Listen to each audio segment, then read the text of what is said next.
Tonight we're exploring humanity's oldest mystery.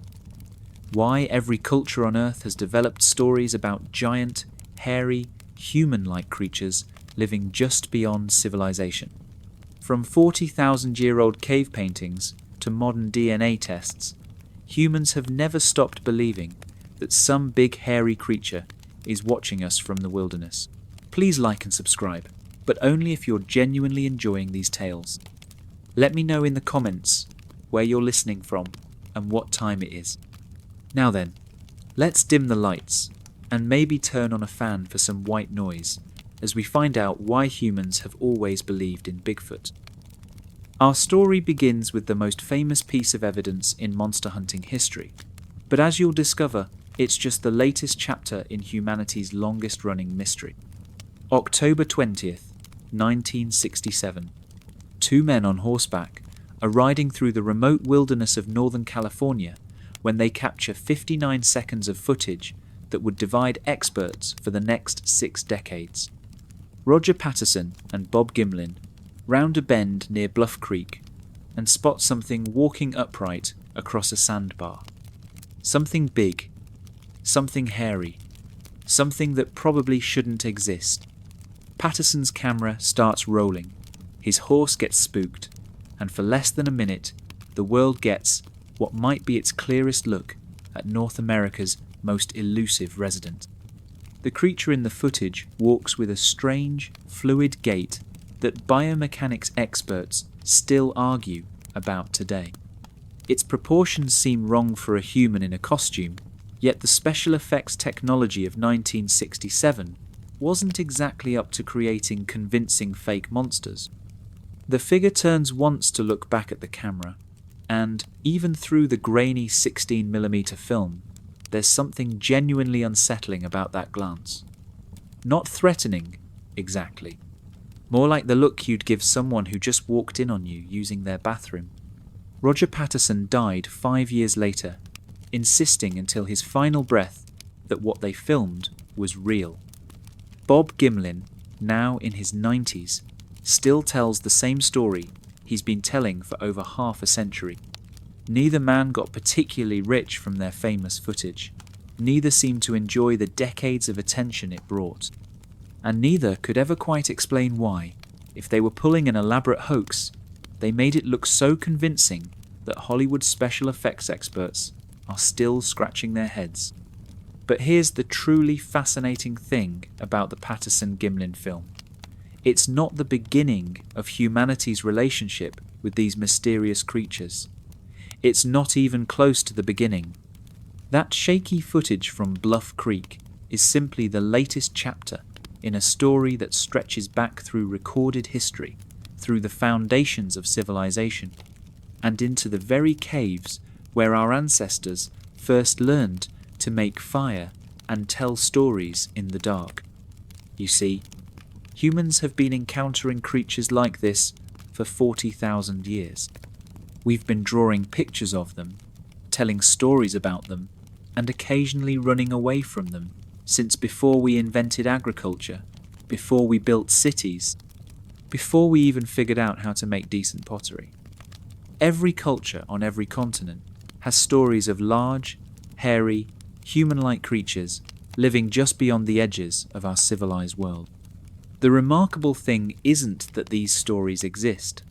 The remarkable thing is how incredibly similar they all are, despite coming from cultures that had no contact with each other for thousands of years. It's as if, wherever humans have lived, they've encountered the same basic creature and felt compelled to preserve the experience for future generations.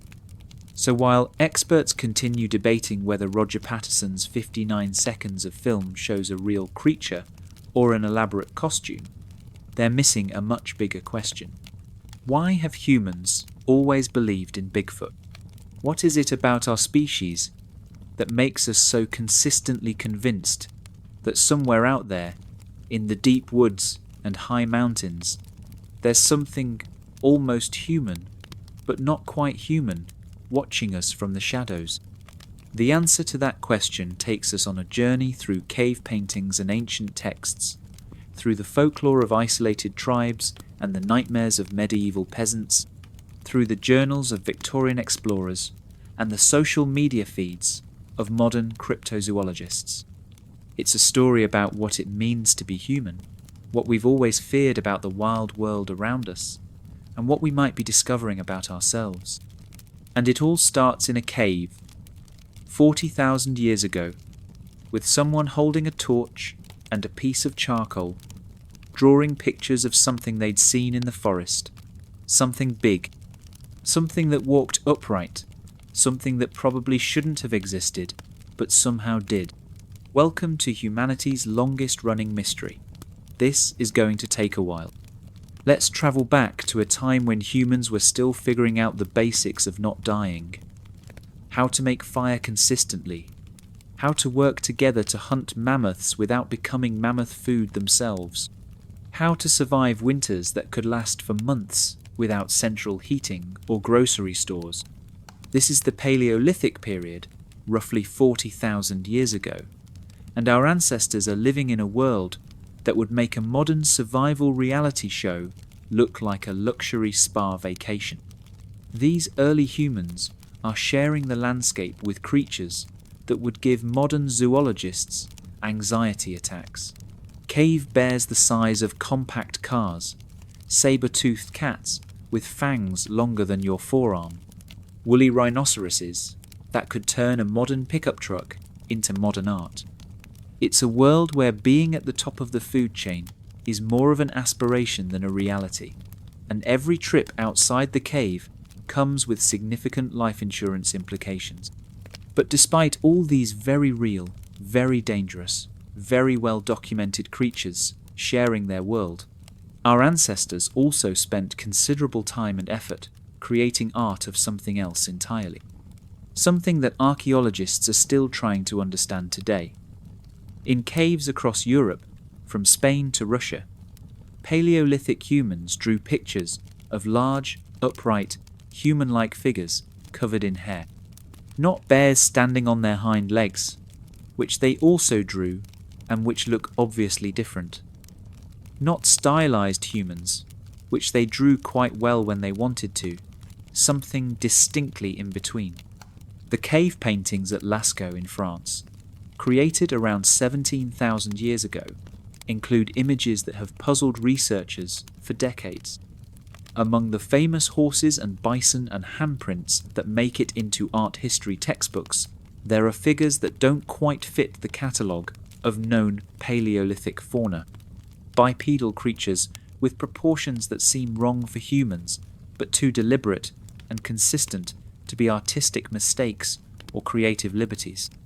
These figures are often depicted in forest settings, sometimes appearing to interact with other animals, sometimes standing alone, as if observing from a distance. They're drawn with the same confident technique as the clearly identifiable animals, suggesting the artists knew exactly what they were depicting. Now, you might reasonably think these are just really unfortunate attempts at drawing people. Perhaps Paleolithic humans hadn't quite mastered human anatomy yet, and were doing their best with limited artistic training. Except that theory falls apart pretty quickly when you look at the rest of their work. When these early artists drew humans, they drew them clearly as humans, with recognizable human proportions and characteristics. When they drew bears, the bears look unmistakably like bears. When they drew mammoths, you can practically count the individual hairs on the tusks. These weren't people struggling with artistic technique or working from imagination. They were people who lived in intimate contact with their environment, whose survival depended on accurate observation of the natural world, and who had developed sophisticated artistic skills for recording what they saw. The fact that they consistently depicted these mysterious figures suggests they were documenting something they regularly encountered in their daily lives. The Altamira cave paintings in Spain tell a similar story. Created between 36,000 and 15,000 years ago, they include figures that Spanish archaeologists have been politely debating for over a century. Large, hairy, upright creatures that appear in hunting scenes but aren't being hunted. They're just there, part of the natural landscape, like they belong in the same world as the deer and bison and wild horses. What makes these images even more intriguing is their geographic distribution. They're not isolated to one region or one group of people. Similar figures appear in cave art across thousands of miles and thousands of years.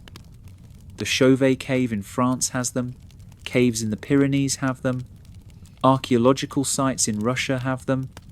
It's as if wherever early humans settled, they encountered these creatures and felt the need to include them in their permanent visual records.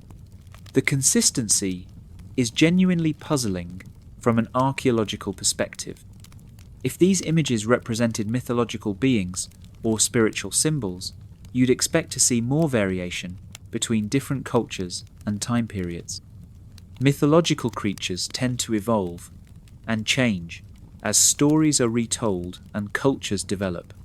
But these figures remain remarkably consistent across vast distances and time spans.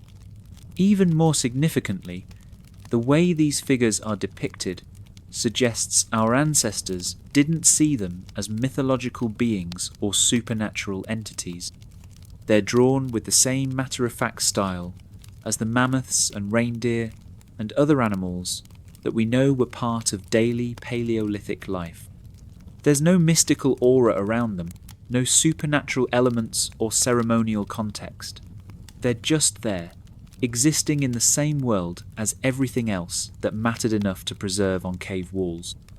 Some archaeologists have suggested these images represent encounters with Neanderthals or other archaic human species that were still alive during the early Paleolithic period. This isn't entirely impossible. We know that modern humans coexisted with Neanderthals for thousands of years. We know they sometimes interbred.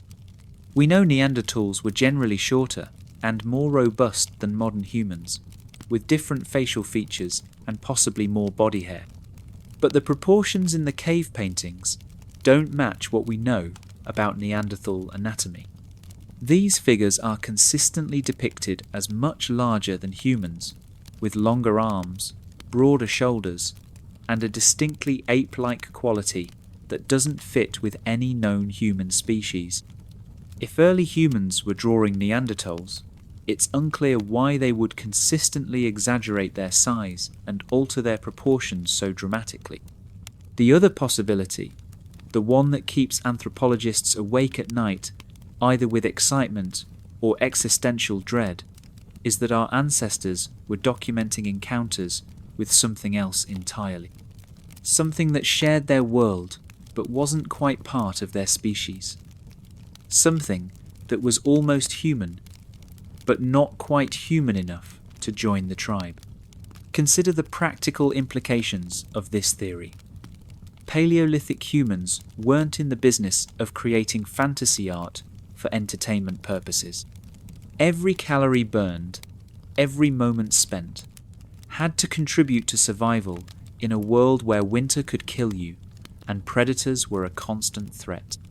If they were taking the time and effort to create permanent images on cave walls, those images represented something important enough to preserve for future generations.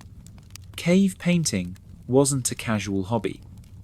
It required planning, preparation, and considerable investment of time and resources. The pigments had to be gathered and prepared. Torches had to be made for lighting in the deep caves where many of these images appear.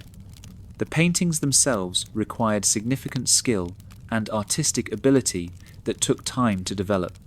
When Paleolithic humans decided to create permanent art, they were making a deliberate choice about what aspects of their world were important enough to record for posterity. They painted the animals they hunted. They painted the predators they feared. They painted the landscapes they inhabited.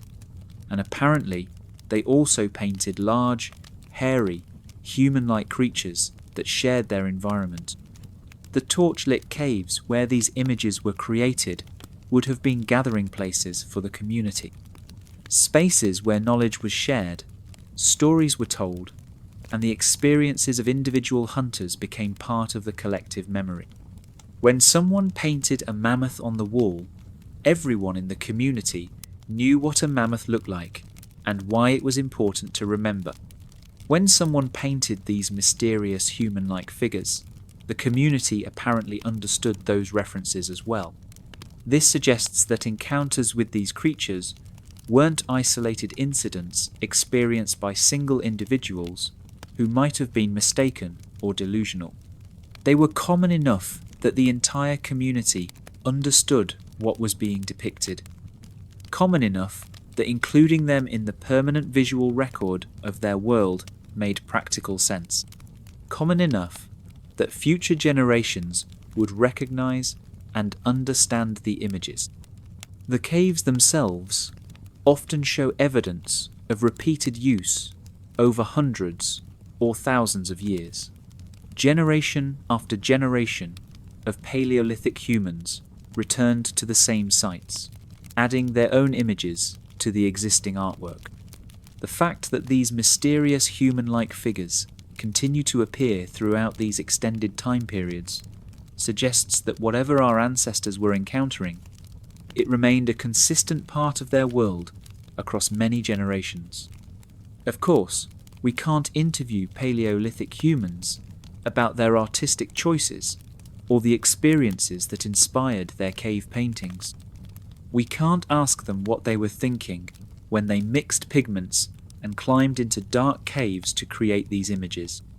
But we can observe that they lived in a world where accuracy and practical knowledge meant the difference between survival and death, where wasting time and resources on fantasy could have fatal consequences, and where the decision to permanently record something on a cave wall was not made lightly.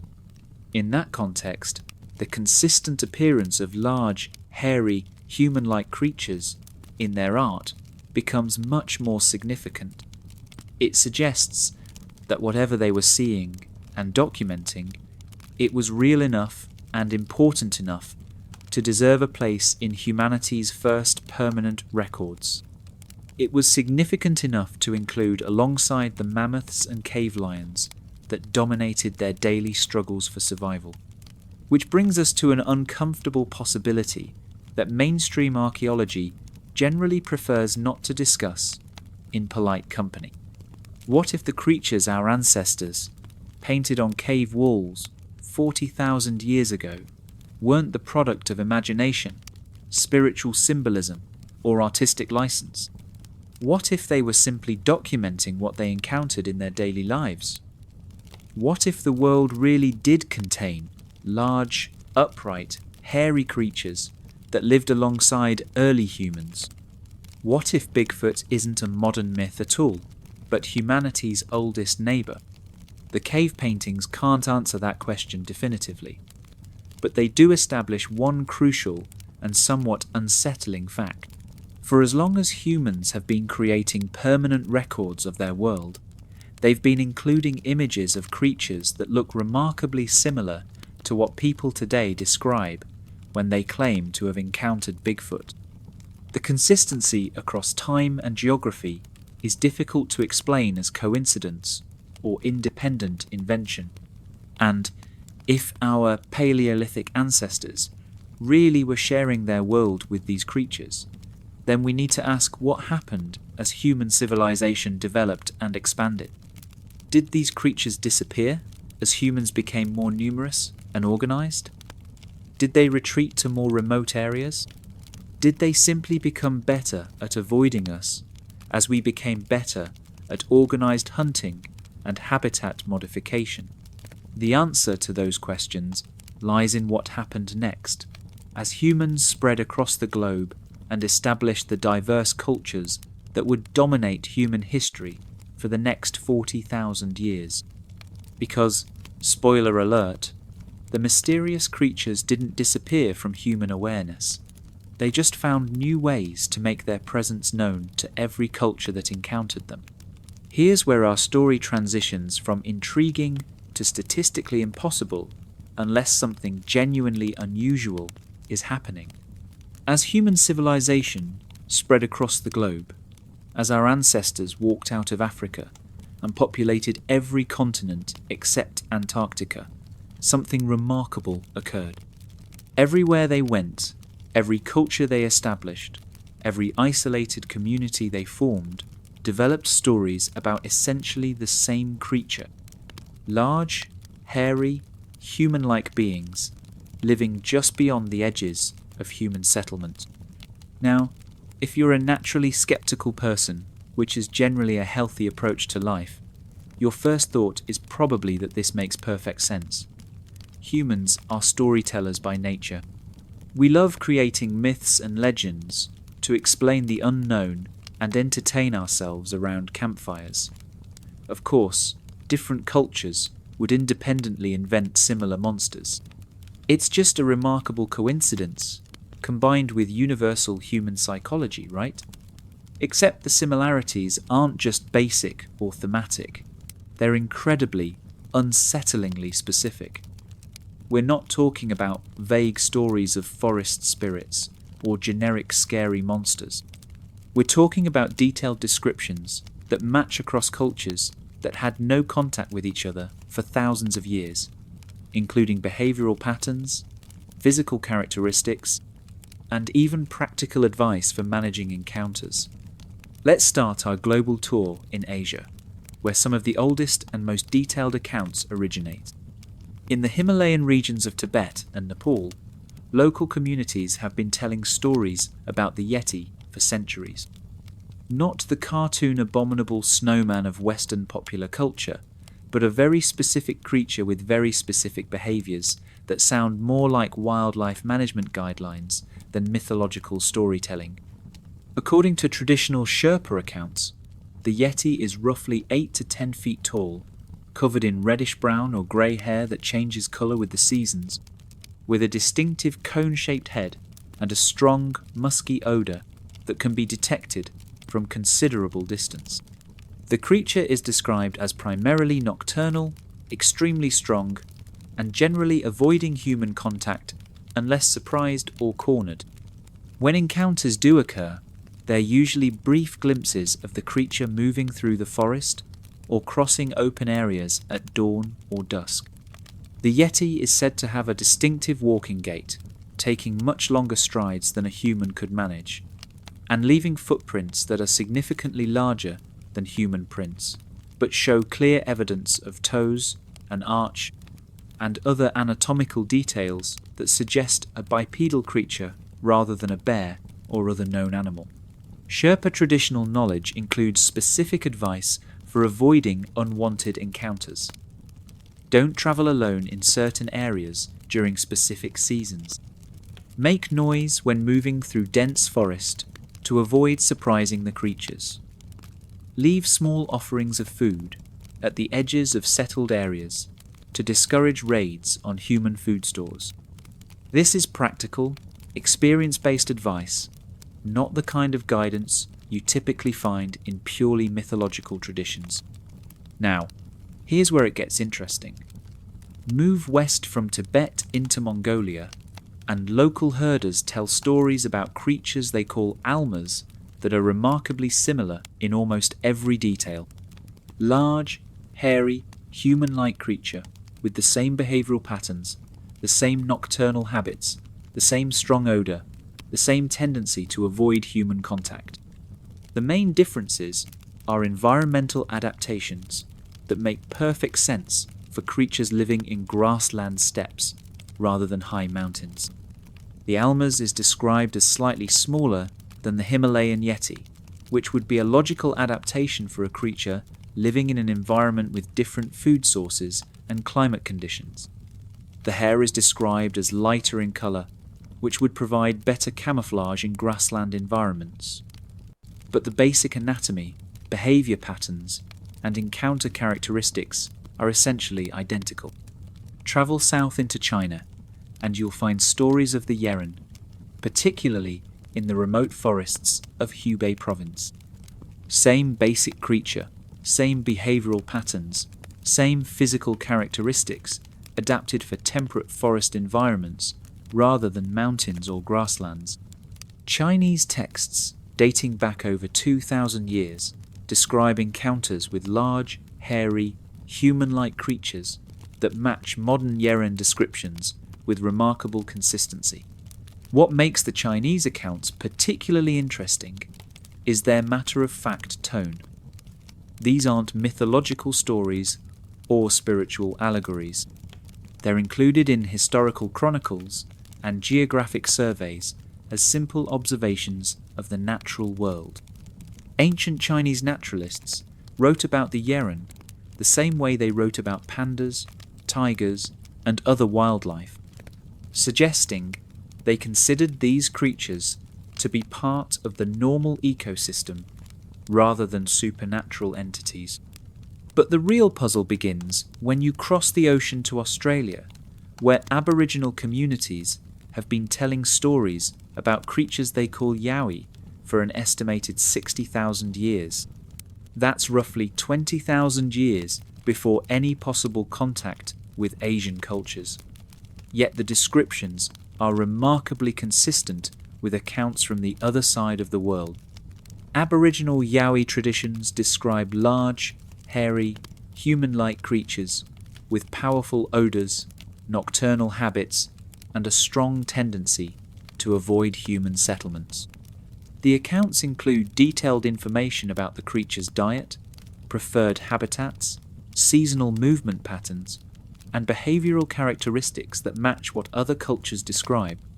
Despite developing in complete isolation from those traditions, Australian Aboriginal cultures maintained their isolation from other human populations for tens of thousands of years, developing unique languages, spiritual systems, and cultural practices that show no influence from Asian, European, or other external sources. Yet their descriptions of large, hairy, human-like creatures are essentially identical to accounts from Tibet, Mongolia, and China. Jump to Europe, and medieval texts are filled with references to wildmen living in the deep forests.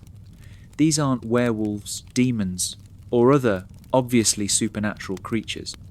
They're described in practical, matter-of-fact terms as large, hairy, human-like beings that occasionally raid settlements for food, but generally prefer to avoid human contact. The Germanic tradition includes detailed accounts of forest giants that sound remarkably like modern Bigfoot sightings, complete with descriptions of the creature's size, behaviour, distinctive odour, and tendency to remain hidden from human observation. Medieval European accounts include practical advice for dealing with these creatures that matches the guidance found in Asian and Aboriginal traditions, despite developing independently over thousands of years. And then we arrive in the Americas, where things become absolutely ridiculous in terms of cross-cultural consistency. Native American tribes from Alaska to Argentina have stories about large, hairy, human-like creatures, not similar stories that might have evolved from a common source. Essentially, identical stories with only minor regional variations that correspond to different environmental conditions.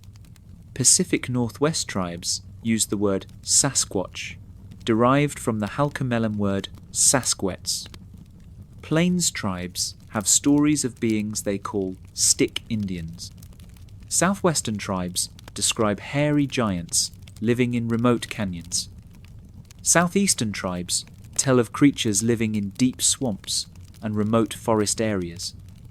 But regardless of the specific name or exact habitat description, the creature accounts are so consistent that ethnographers studying Native American folklore have noted it as an unusual example of cross-cultural mythological agreement. The Lakota describe creatures they call Chie Tanka, or Big Elder Brother, 8 to 10 feet tall, covered in dark hair, living in remote mountain areas, occasionally taking game or vegetables from human settlements, but generally avoiding direct contact with people. The Cherokee have similar stories about Galaye, creatures living in the deep forest that are almost human, but not quite human enough to be part of normal society. The Seminole describe creatures in the Florida Everglades that match the same basic pattern adapted for swamp environments. The Ojibwe have stories about forest beings that correspond to the same general description. Inuit traditions include accounts of similar creatures adapted for Arctic conditions. Here's what makes this truly bizarre from an anthropological perspective. Many of these tribal accounts include details that weren't recorded by European ethnographers until the 20th century, but describe behaviors and characteristics that match modern Bigfoot sightings with uncanny accuracy.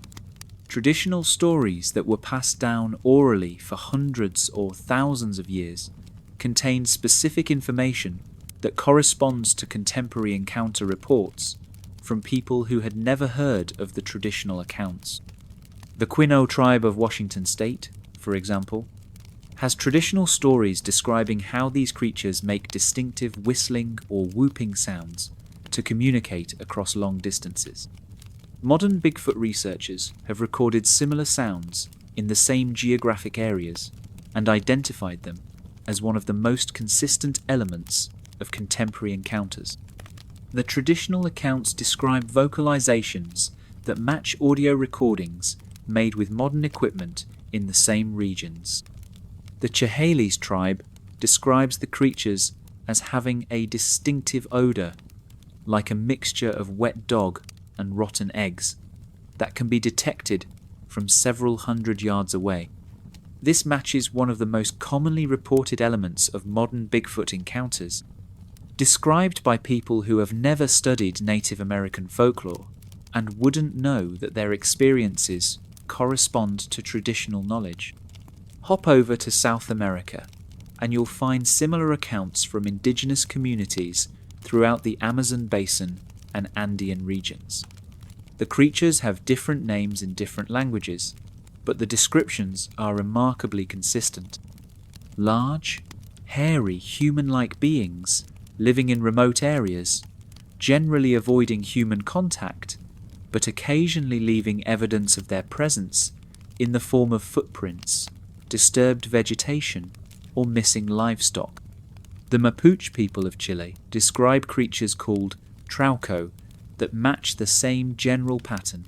The Shuar people of Ecuador have stories about forest beings that correspond to similar descriptions. Amazon basin tribes throughout Brazil, Peru, and Colombia have traditional accounts of large, hairy, human-like creatures that include specific details about behavior, habitat preferences, and physical characteristics. Now, if you're keeping track of the geographic scope here, we're talking about cultures separated by thousands of miles, thousands of years of independent development, and completely different environmental conditions. Communities that had no contact with each other until European exploration connected the globe in the 15th and 16th centuries. Yet they all describe essentially the same creature with the same behavioral patterns and the same physical characteristics. The standard academic explanation for this phenomenon is that humans have a universal psychological tendency to create similar myths and monsters. We all fear the unknown wilderness beyond our settlements. We all need explanations for strange sounds in the forest, missing livestock, and unusual footprints. So naturally, we all independently invent similar creatures to populate our collective nightmares and explain mysterious occurrences. Except this explanation encounters some significant problems when you examine the details. First, these aren't typical nightmare creatures in most traditional accounts. They're described more like inconvenient neighbours who occasionally cause problems, but are generally trying to mind their own business.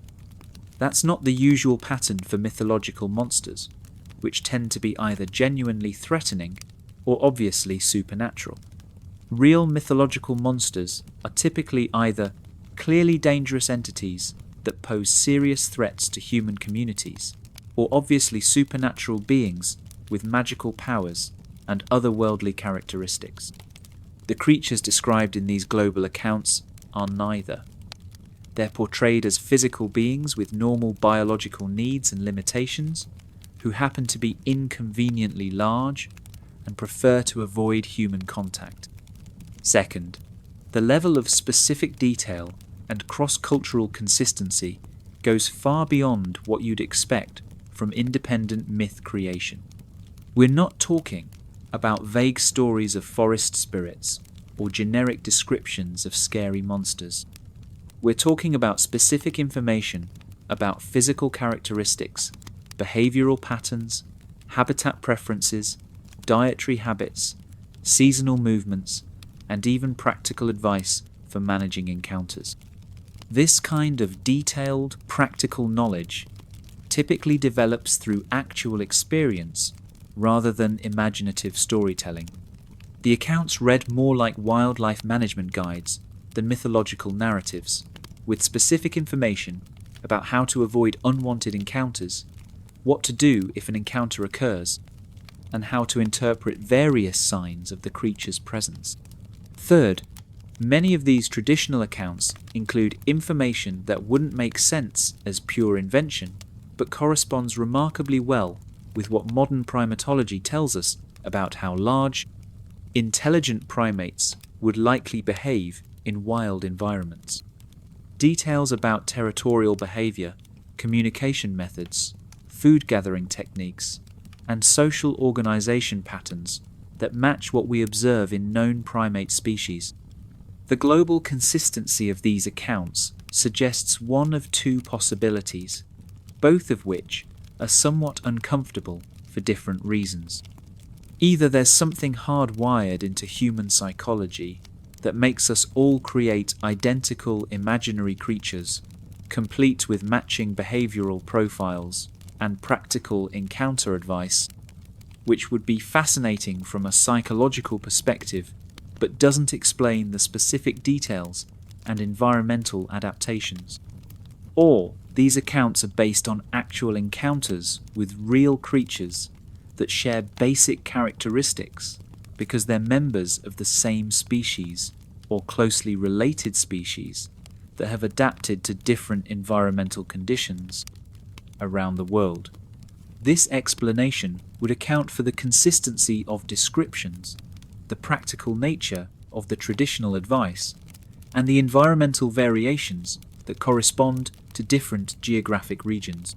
The first explanation requires us to believe in an incredibly specific and detailed universal human myth-making tendency that somehow produces identical results across isolated cultures with no historical contact. The second explanation requires us to believe that large, hairy, human-like creatures have been sharing the planet with humans for thousands of years and have managed to remain mostly hidden from modern scientific discovery.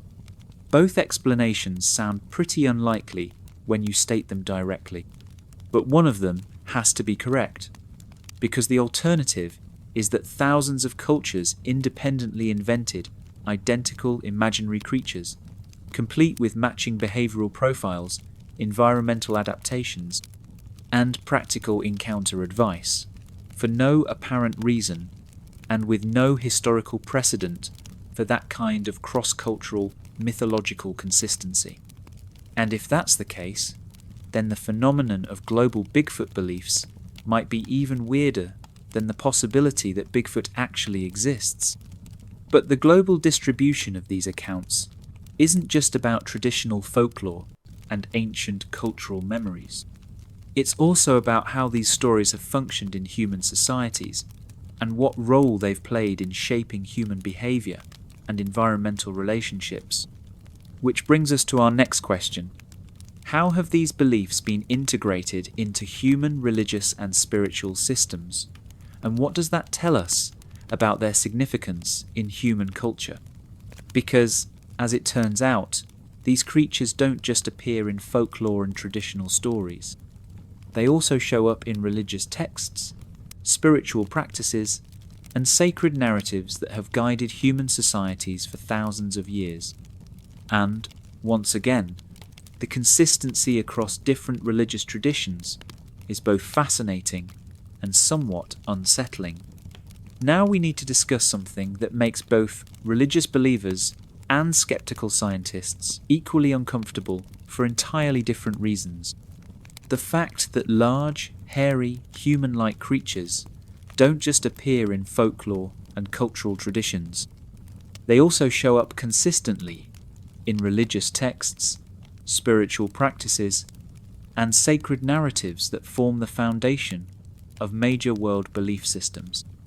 This is where our story gets theologically awkward, because suddenly we're not just talking about campfire stories and cultural myths that can be easily dismissed as primitive superstition. We're talking about texts that billions of people consider divinely inspired and historically accurate.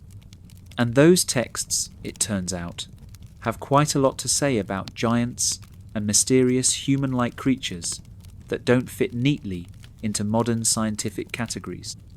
Let's start with the most obvious example, which also happens to be the most problematic for people who prefer their religion and their cryptozoology to remain in separate intellectual compartments. The Hebrew Bible, known to Christians as the Old Testament, is absolutely packed with references to giants. Not metaphorical giants representing human pride or spiritual symbolism. Actual, literal, physical giants who apparently lived alongside regular humans and caused considerable administrative problems for everyone involved. The book of Genesis mentions the Nephilim, described as giants who were on the earth in those days and also afterward. The text suggests these beings were the offspring of the sons of God and the daughters of humans, which has kept theological scholars busy for thousands of years trying to figure out exactly what that means in practical terms. But regardless of their ultimate origin story, the Nephilim are described as physically real beings who existed in the same world as ordinary humans. The books of Numbers and Deuteronomy describe encounters with giant peoples in various regions, including the Anakim, who were apparently so large and intimidating that Israelite spies reported feeling like grasshoppers in comparison. This isn't poetic exaggeration for dramatic effect. The texts include specific geographic locations, tribal names, and practical military considerations for dealing with these populations.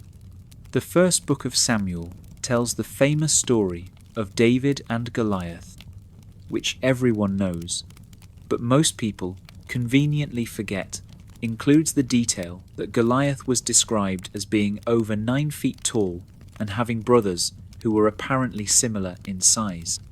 The text also mentions that Goliath's spear was like a weaver's beam, suggesting not just unusual height, but proportional strength that would be necessary to wield weapons of that scale.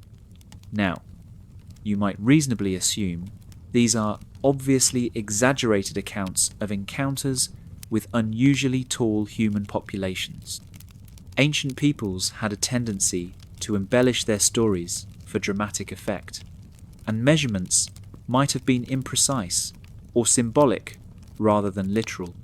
Except the biblical accounts include specific physical measurements, detailed descriptions of weapons and armor, and portray these giants as distinctly different from regular humans in ways that go beyond simple height variations. The book of Deuteronomy mentions Og, the king of Bashan, whose bed was reportedly over 13 feet long and 6 feet wide, made of iron because apparently regular wooden beds couldn't support his weight. The second book of Samuel describes several battles with giants who had extra fingers and toes, suggesting they weren't just unusually large humans, but possessed different anatomy entirely. But here's where it gets really interesting for anyone following our global tour of Bigfoot-like creatures. These biblical giants are often described as living in remote mountainous regions. They're associated with wilderness areas and generally avoided by normal human populations. When encounters do occur, they're often described in terms that sound remarkably familiar to anyone who's read modern Bigfoot encounter reports. They're described as extremely strong, with unusual physical proportions and capabilities. They're associated with specific geographic regions, particularly mountainous and heavily forested areas. They're generally hostile to human encroachment, but seem to prefer avoiding contact when possible, and they're consistently described as existing on the margins of human civilization rather than as integrated members of organized societies. Move beyond the Judeo-Christian tradition, and similar descriptions appear in other major religious texts with unsettling consistency. Hindu scriptures describe various types of forest-dwelling human-like creatures, including the Rakshasas, who are portrayed as large, hairy, and generally antisocial beings that live in remote areas and occasionally interact with humans, usually not in ways that benefit anyone involved. Buddhist texts from various traditions include accounts of forest-dwelling creatures that don't quite fit into normal categories of humans or animals. The Tibetan tradition includes detailed descriptions of various types of beings that exist in intermediate states between human and animal consciousness, including large, hairy creatures that seem to inhabit liminal spaces between the civilized and wild worlds. Islamic texts from the medieval period describe encounters with jinn and other supernatural beings in remote areas that sound remarkably similar to European wildman accounts, but interpreted through entirely different theological frameworks. The consistency of physical descriptions across different religious traditions suggests that whatever these texts are describing, it transcends specific cultural or theological interpretations. But the most detailed and complex religious accounts of these creatures come from Native American spiritual traditions, where they play roles that are simultaneously practical and mystical, physical and spiritual, beneficial and dangerous. In many tribal traditions, the large, hairy creatures are considered sacred beings with important roles in maintaining the balance between human and natural worlds. The Lakota tradition includes stories of the Chietanka as spiritual beings who serve as guardians of sacred sites and keepers of ancient wisdom. Encounters with these creatures are sometimes interpreted as spiritual tests, messages from the spirit world, or opportunities for receiving important knowledge about the natural world. But the same tradition also includes very practical advice for avoiding unwanted encounters, suggesting that spiritual significance doesn't necessarily mean the creatures are entirely metaphorical. The Pacific Northwest tribal traditions are particularly complex in their treatment of these beings.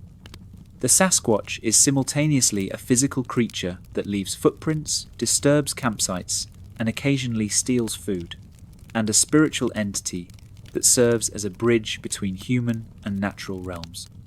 Tribal elders often describe the Sasquatch as having the ability to move between physical and spiritual dimensions, which conveniently explains why they're so difficult to find when people go looking for them with cameras and scientific equipment. This spiritual dimension of the phenomenon raises some genuinely puzzling questions for both believers and skeptics. If these creatures are purely physical animals, like bears or other known wildlife, why do they show up so consistently in religious and spiritual contexts across different cultures? If they're purely mythological or spiritual entities with no physical reality, why do the accounts include so much practical, detailed information about their physical characteristics and behavior patterns. The role of these creatures in shamanic traditions is particularly intriguing and problematic for simple explanations. Shamans from various cultures report encounters with large, hairy, human-like beings during vision quests, spiritual journeys, and other altered states of consciousness. These encounters are often described in terms that blur the line between physical and spiritual experience, but they're consistently described with specific physical characteristics that match the folklore accounts. What makes this even more complicated is that many shamanic traditions distinguish clearly between vision experiences and physical encounters. Shamans who report meeting these creatures during spiritual journeys often also have separate accounts of physical encounters that are described in entirely different terms and contexts. It's as if the creatures exist simultaneously in both physical and spiritual realms, which is either a profound insight into the nature of reality or a really convenient way to explain why nobody can find them when scientists go looking.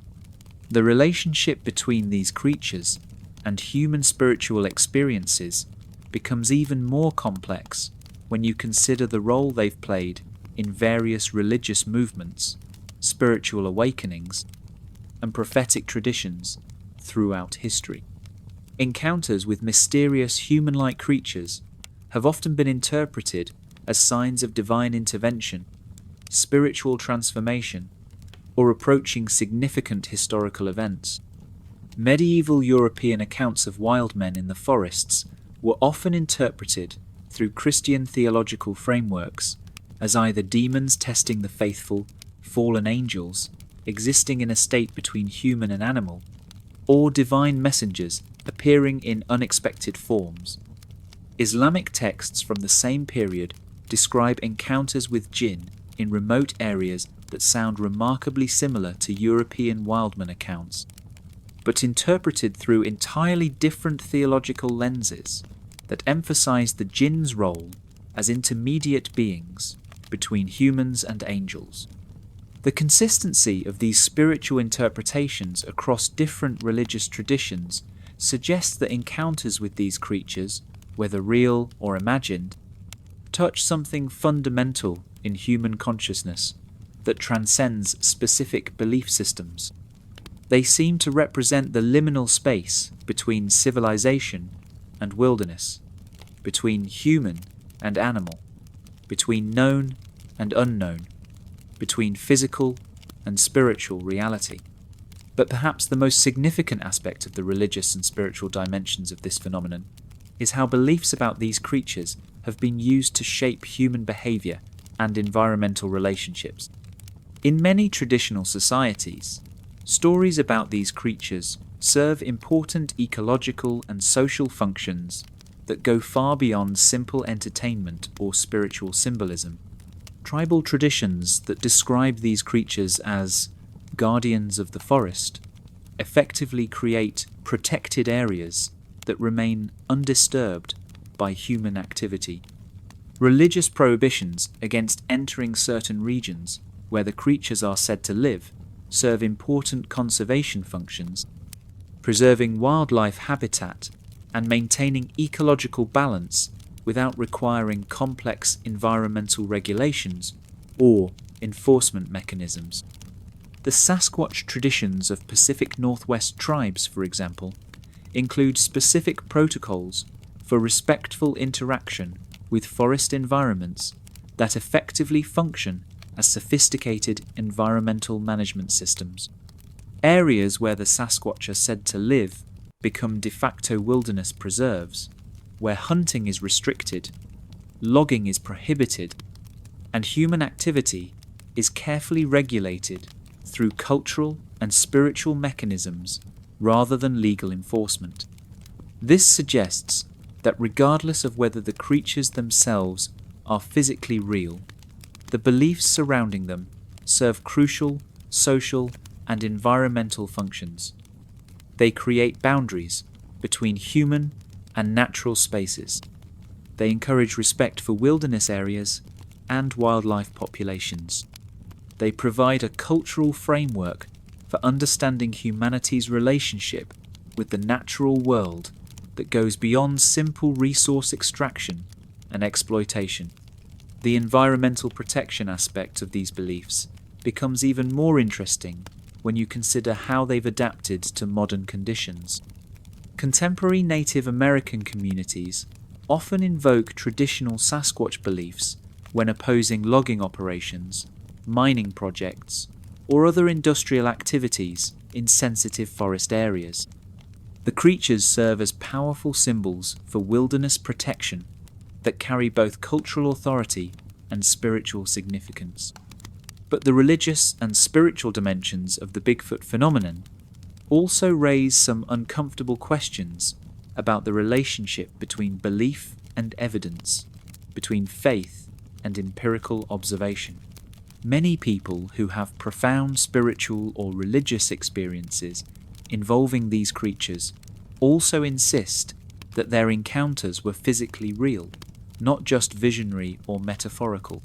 This creates a complex situation where the same experience can be simultaneously spiritual and physical, mythological and factual, symbolic and literal. It's a type of religious experience that doesn't fit neatly into modern categories that separate faith from science, belief from evidence, spiritual truth from physical reality. The shamanic traditions that include these creatures often describe them as beings that exist in multiple dimensions simultaneously, capable of manifesting physically when necessary, but normally existing in spiritual realms that are invisible to ordinary perception. This sounds like convenient mystical explanation for why the creatures are so elusive, but it also reflects a worldview that doesn't recognize sharp distinctions between physical and spiritual reality. From this perspective, the question of whether Bigfoot physically exists becomes somewhat irrelevant. The creatures are real in the sense that they have real effects on human behavior, real significance in cultural and spiritual systems, and real importance in environmental protection and social organization. Their physical existence is just one aspect of a much larger and more complex reality that includes spiritual, cultural, and ecological dimensions. Which brings us to an interesting paradox that becomes more apparent the deeper we dive into the religious and spiritual aspects of this phenomenon. The more we examine the cultural significance of beliefs about these creatures, the more it becomes clear that the question of their biological reality might be missing the point entirely. Their cultural and spiritual significance seems to be largely independent of their physical existence. Whether or not Bigfoot can be captured, photographed, or scientifically documented, the beliefs surrounding these creatures continue to serve important functions in human societies. They provide frameworks for understanding our relationship with the natural world, mechanisms for protecting environmental resources, and spiritual practices that connect people with wilderness experiences.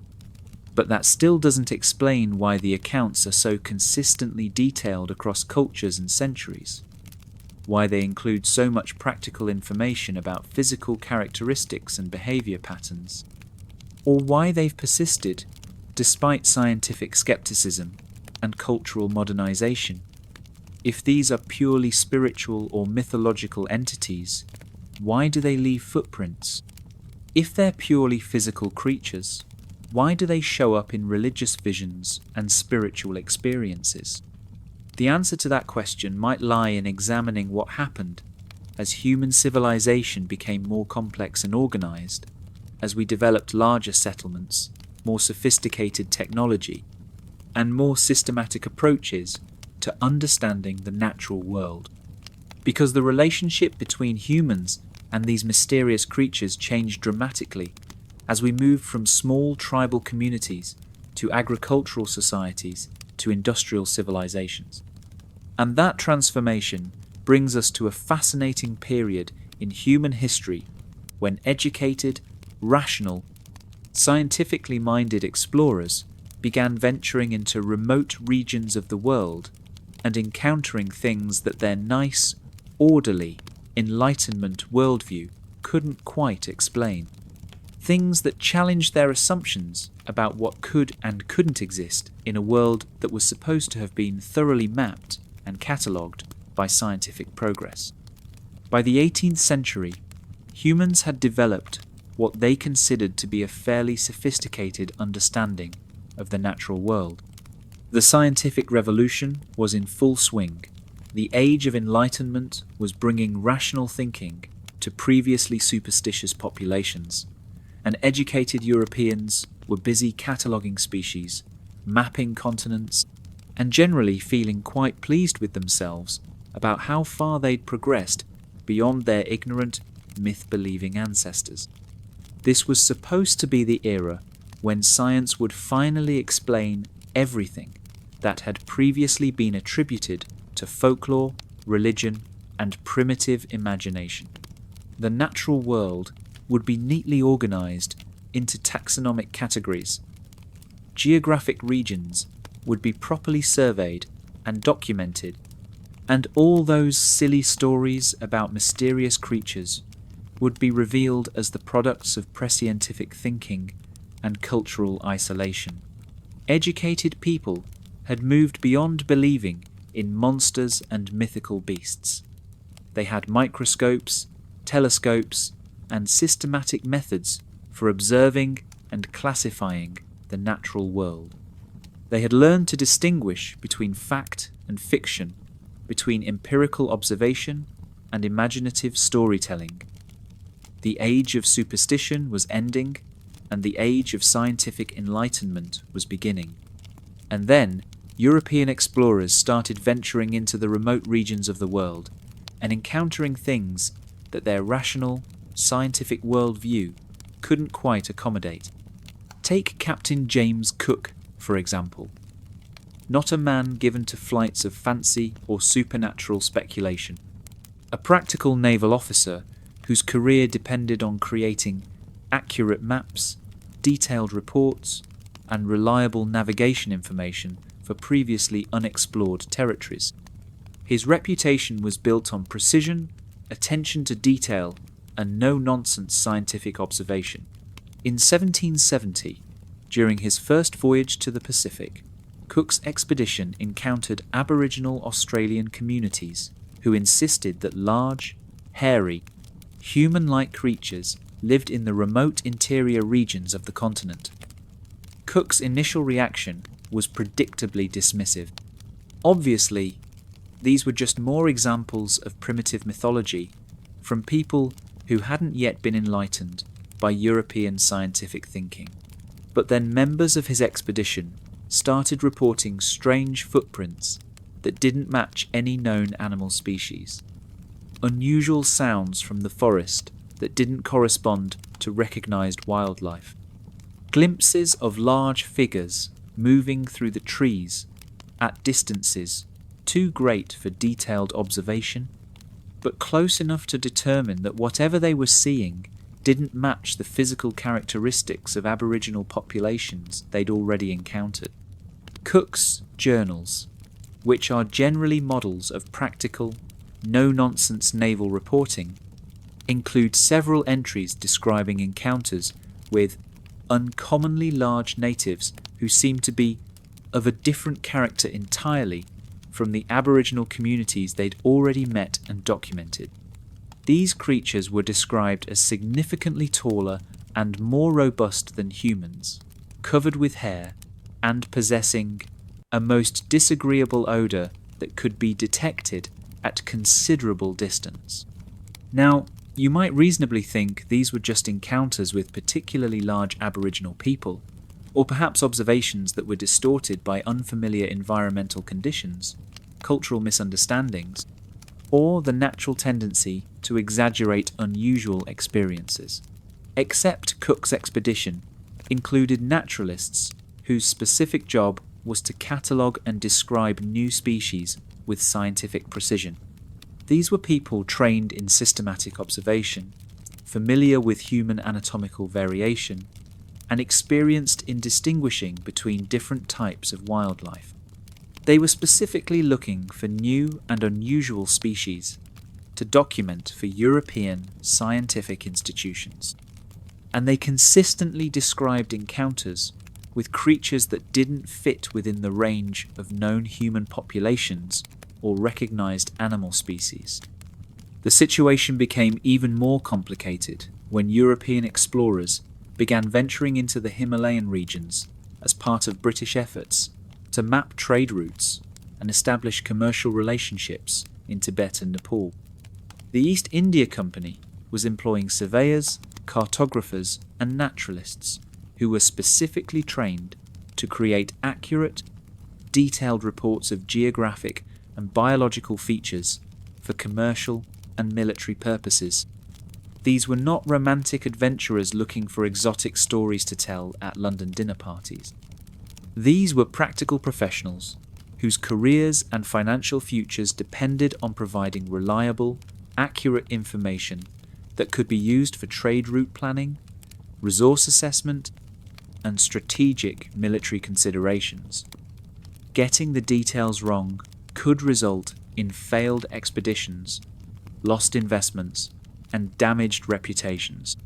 And they kept encountering local populations who insisted that large, hairy, human-like creatures lived in the high mountain regions, with the same matter-of-fact attitude they used when describing bears, snow leopards, and other documented wildlife.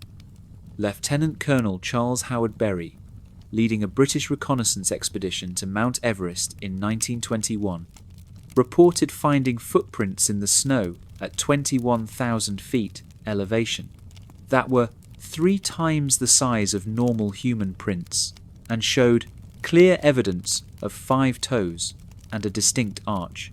His expedition photographer documented the prints, and his Sherpa guides identified them as Yeti tracks with the same casual certainty they used when identifying tracks of known animals. Howard Berry's initial assumption was that the prints belonged to a large bear or other documented species that he simply wasn't familiar with. But the Sherpa guides insisted that bear tracks looked entirely different and demonstrated the differences by showing him actual bear prints for comparison.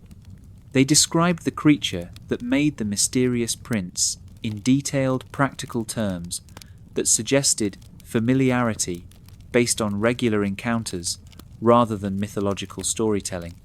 The Sherpas provided specific information about the creature's behavior patterns, habitat preferences, seasonal movements, and typical responses to human presence.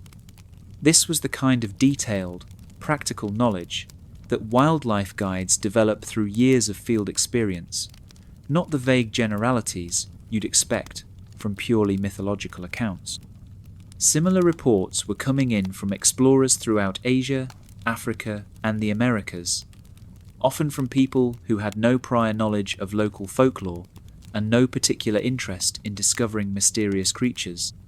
David Livingstone, exploring the interior of Africa in the 1850s, reported encounters with local populations who described large, hairy, human-like creatures living in remote forest regions with the same practical specificity that characterized their descriptions of elephants, gorillas, and other documented wildlife.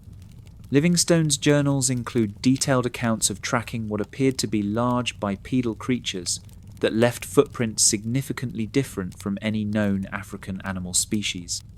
His descriptions of the prints include measurements, sketches, and comparisons with human and animal tracks that suggest systematic observation rather than casual speculation.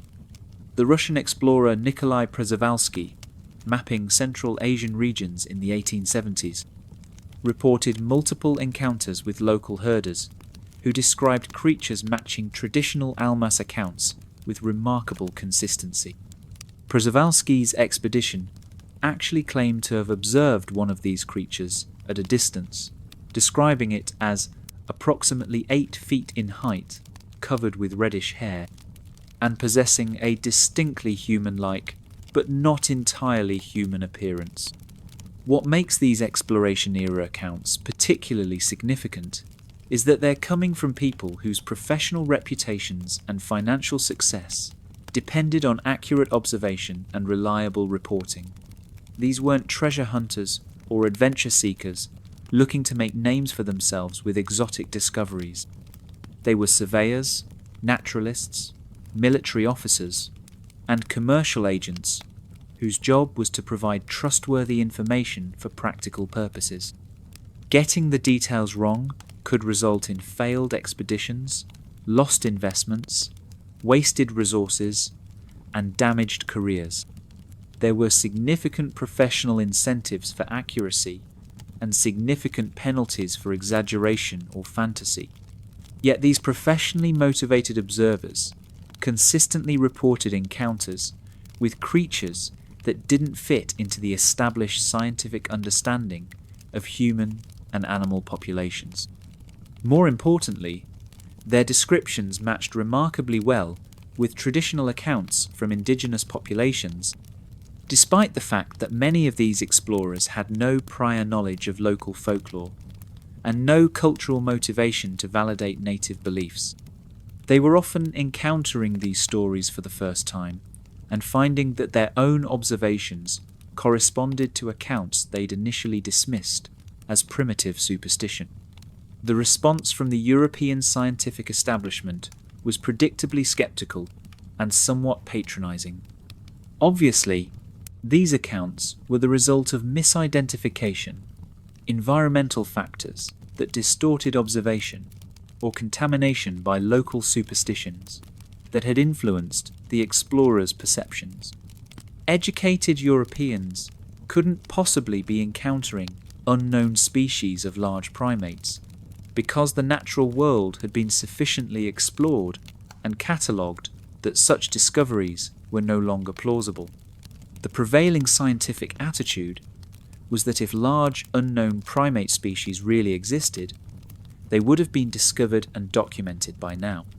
The age of major zoological discoveries was considered to be largely over, at least for large conspicuous species that would be difficult to overlook. Any reports of mysterious creatures could be explained through more conventional mechanisms that didn't require revising established scientific understanding. But the accounts kept coming, and they kept including details that were difficult to dismiss as simple misidentification or cultural contamination.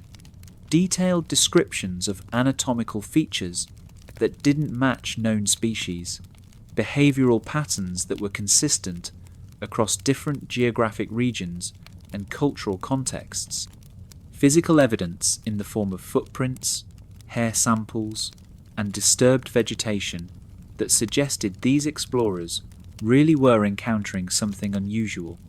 The scientific community found itself in an increasingly awkward position.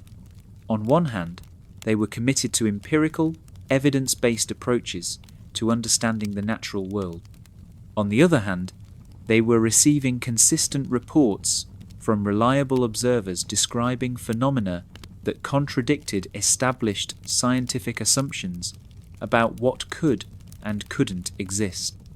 The solution was to largely ignore the reports, dismiss them as inevitable results of venturing into unfamiliar environments, and focus on more conventional scientific pursuits that didn't challenge fundamental assumptions about the completeness of current knowledge. After all, if these creatures really existed, someone would eventually capture one, find definitive physical evidence, or document them with sufficient scientific rigor to prove their existence. Until that happened, there was no point in taking the accounts seriously or investing scientific resources in investigating phenomena that probably had perfectly conventional explanations. The scientific method required reproducible evidence and systematic documentation, not anecdotal reports from explorers who might have been influenced by local beliefs or environmental factors. But the dismissive attitude of the scientific establishment didn't make the reports disappear. If anything, they became more frequent and more detailed as European exploration expanded into previously inaccessible regions. Explorers in the Amazon basin reported encounters with indigenous communities who described large, hairy, human-like creatures with the same consistency found in Asian and African accounts. Expeditions in the North American wilderness documented Native American stories that matched reports from other continents with remarkable precision.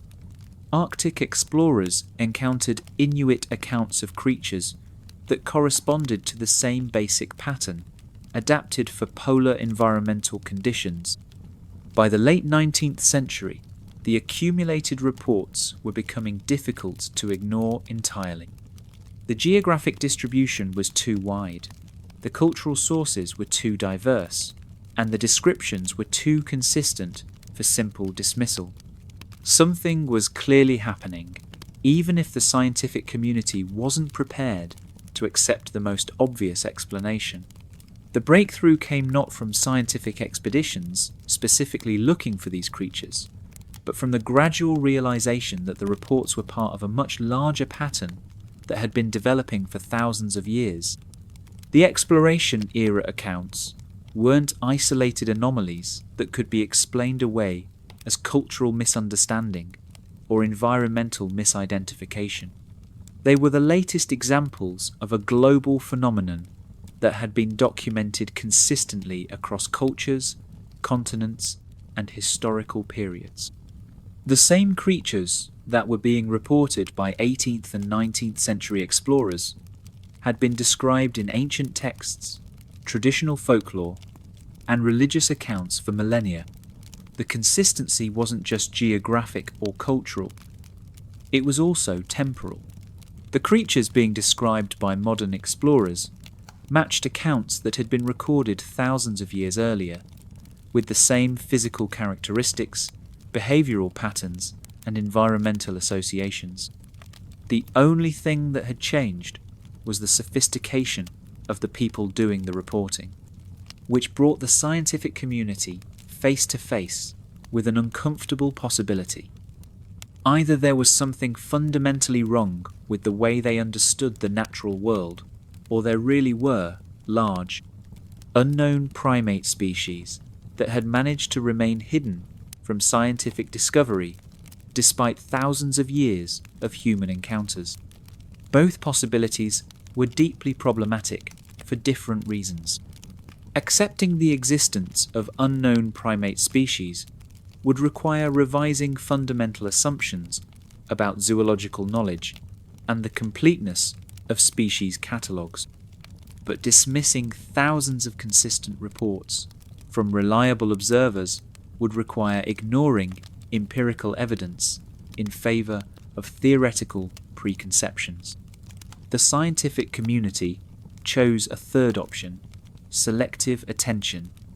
They would focus on the aspects of exploration that confirmed existing knowledge while quietly ignoring the aspects that challenged established understanding. The reports of mysterious creatures would be filed away as curiosities, mentioned briefly in appendices, or simply omitted from official accounts.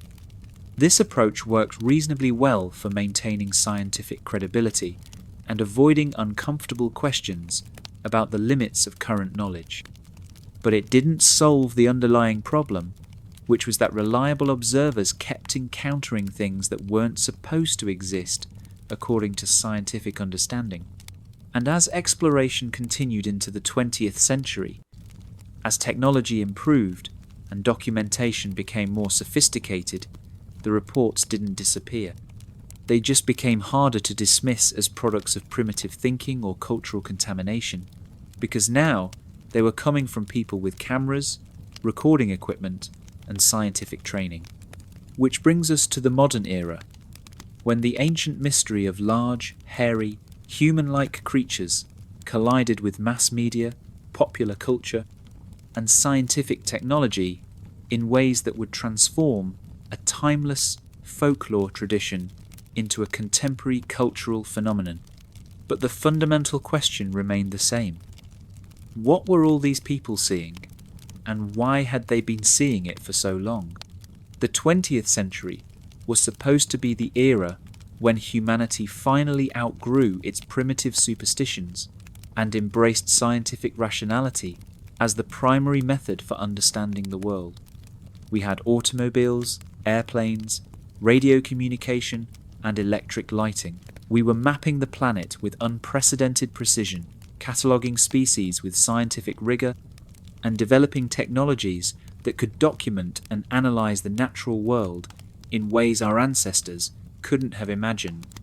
Surely, in this age of scientific progress and technological advancement, the old stories about mysterious creatures living in remote wilderness areas would finally be revealed as products of prescientific thinking and cultural isolation. Modern humans, equipped with cameras, recording devices, and systematic methods of investigation, would be able to resolve these ancient mysteries once and for all. Except that's not what happened.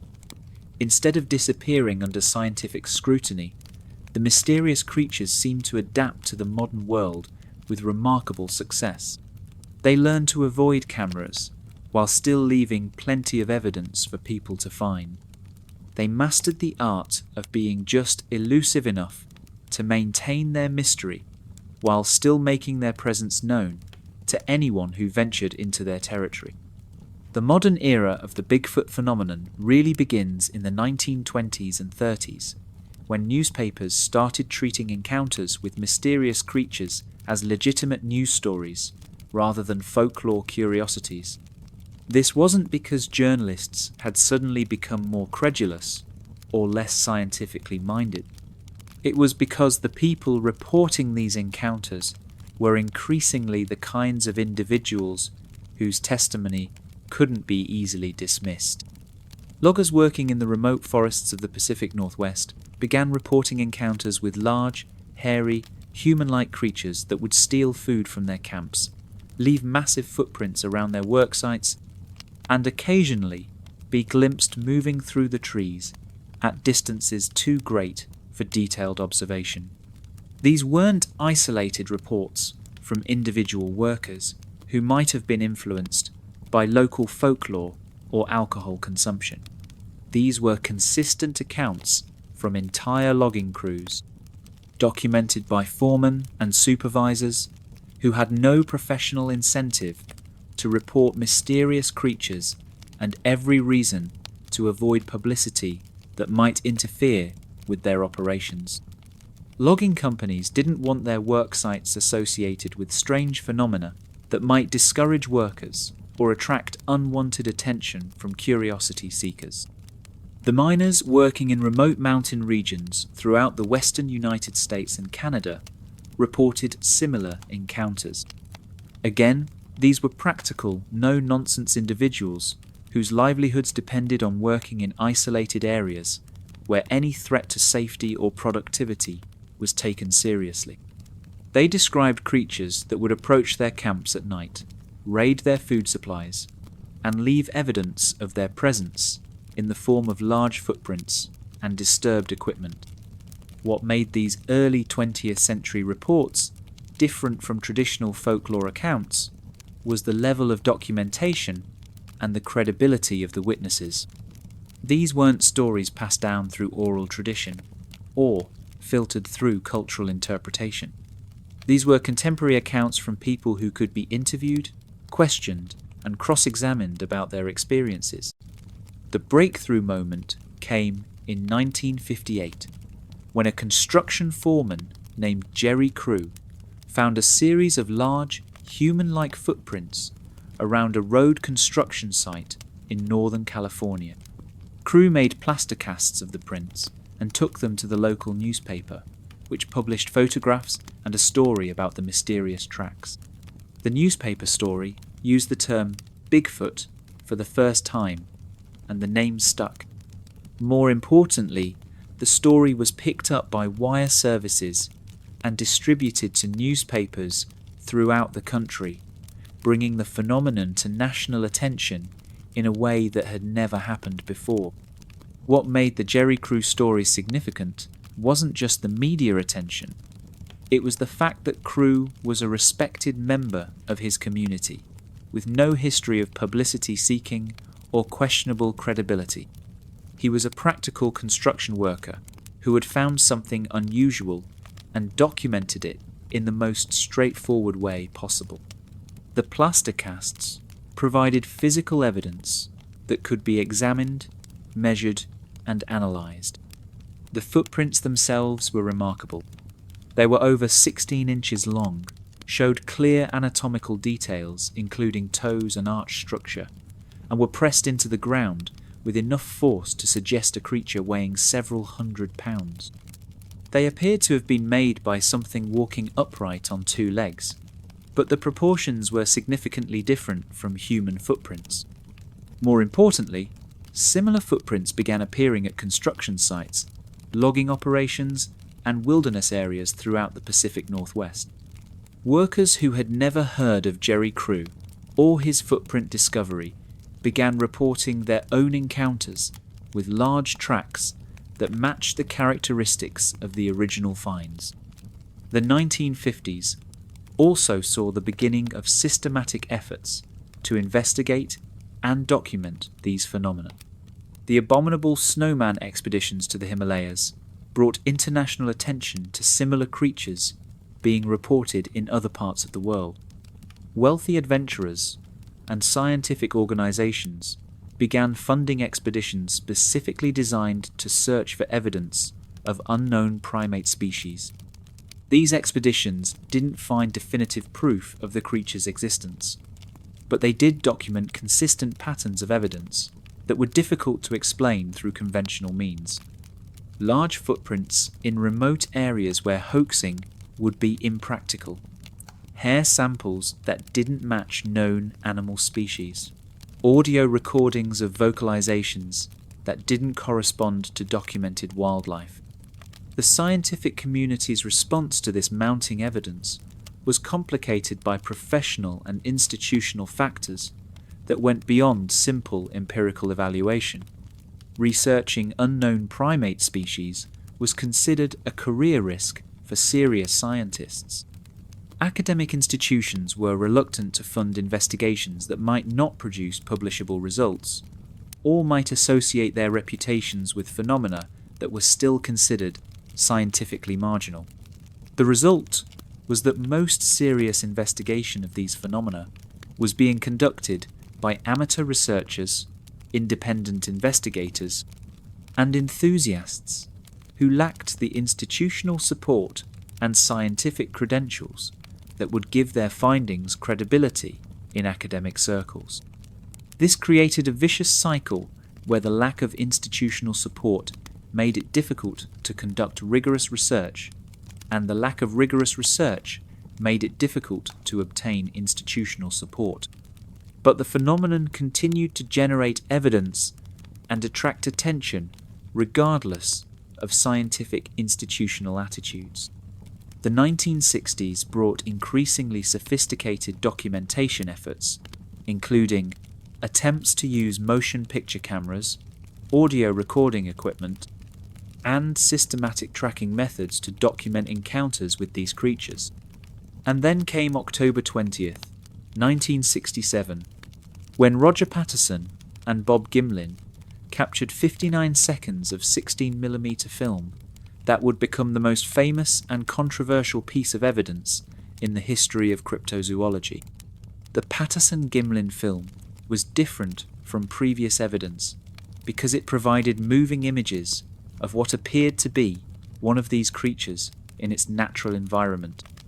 The footage showed a large, hairy, human-like figure walking across a sandbar in a remote area of Northern California, displaying anatomical features and movement patterns that were difficult to explain as either a known animal or a human in a costume. The film was immediately controversial. Skeptics argued that it obviously showed a person in a gorilla suit, pointing to the relatively primitive special effects technology available in 1967. Believers argued that the anatomical details and movement patterns were too sophisticated to be faked with existing costume technology, and that the remote location made elaborate hoaxing impractical. But regardless of whether the Patterson-Gimlin film showed a real creature or an elaborate fake, it had a profound impact on public awareness and scientific interest in the phenomenon. The film provided a visual reference point that people could analyze, debate, and investigate with increasingly sophisticated methods. More importantly, the film sparked a wave of similar investigations and documentation efforts throughout North America and around the world.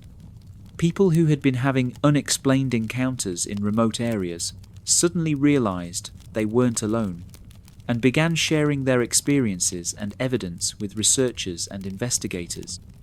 The 1970s and 80s saw the development of organized research groups, scientific conferences, and systematic approaches to investigating the phenomenon. Computer analysis of the Patterson-Gimlin film revealed anatomical details that were difficult to explain as costume effects. Audio analysis of recorded vocalizations suggested communication patterns that didn't match known primate species. Footprint analysis became increasingly sophisticated, with researchers developing techniques for measuring pressure distribution, gait analysis, and anatomical reconstruction based on track evidence. The accumulated database of footprint casts from different geographic regions showed consistent anatomical features that suggested a real biological entity rather than random hoaxing. But perhaps the most significant development of the modern era was the realization that the contemporary reports were part of a much larger historical pattern. Researchers began systematically documenting traditional accounts from indigenous cultures, historical reports from explorers and settlers, and religious or mythological references to similar creatures. The global consistency of these accounts, spanning thousands of years and every inhabited continent, suggested that the modern Bigfoot phenomenon wasn't a recent cultural invention or mass hysteria. It was the latest manifestation of something that had been part of human experience for as long as humans had been keeping records. This historical perspective transformed the debate from a simple question of whether unknown creatures currently exist to a much more complex question about the relationship between human culture and the natural world. Even if these creatures didn't physically exist, the consistency of beliefs about them across cultures and centuries suggested they served important functions in human societies that transcended simple entertainment or superstition. The environmental protection aspect of these beliefs became particularly relevant as wilderness areas came under increasing pressure from development, logging, mining, and other industrial activities. Traditional beliefs about these creatures often included prohibitions against entering certain areas or disturbing specific habitats, effectively creating protected zones that preserved biodiversity and ecological integrity. Contemporary environmental movements began incorporating traditional beliefs about these creatures into their conservation strategies, using cultural and spiritual arguments to supplement scientific and legal approaches to habitat protection. The creatures became symbols of wilderness, preservation, and environmental awareness, regardless of their biological reality. But the modern era also brought new challenges for anyone trying to understand this phenomenon objectively.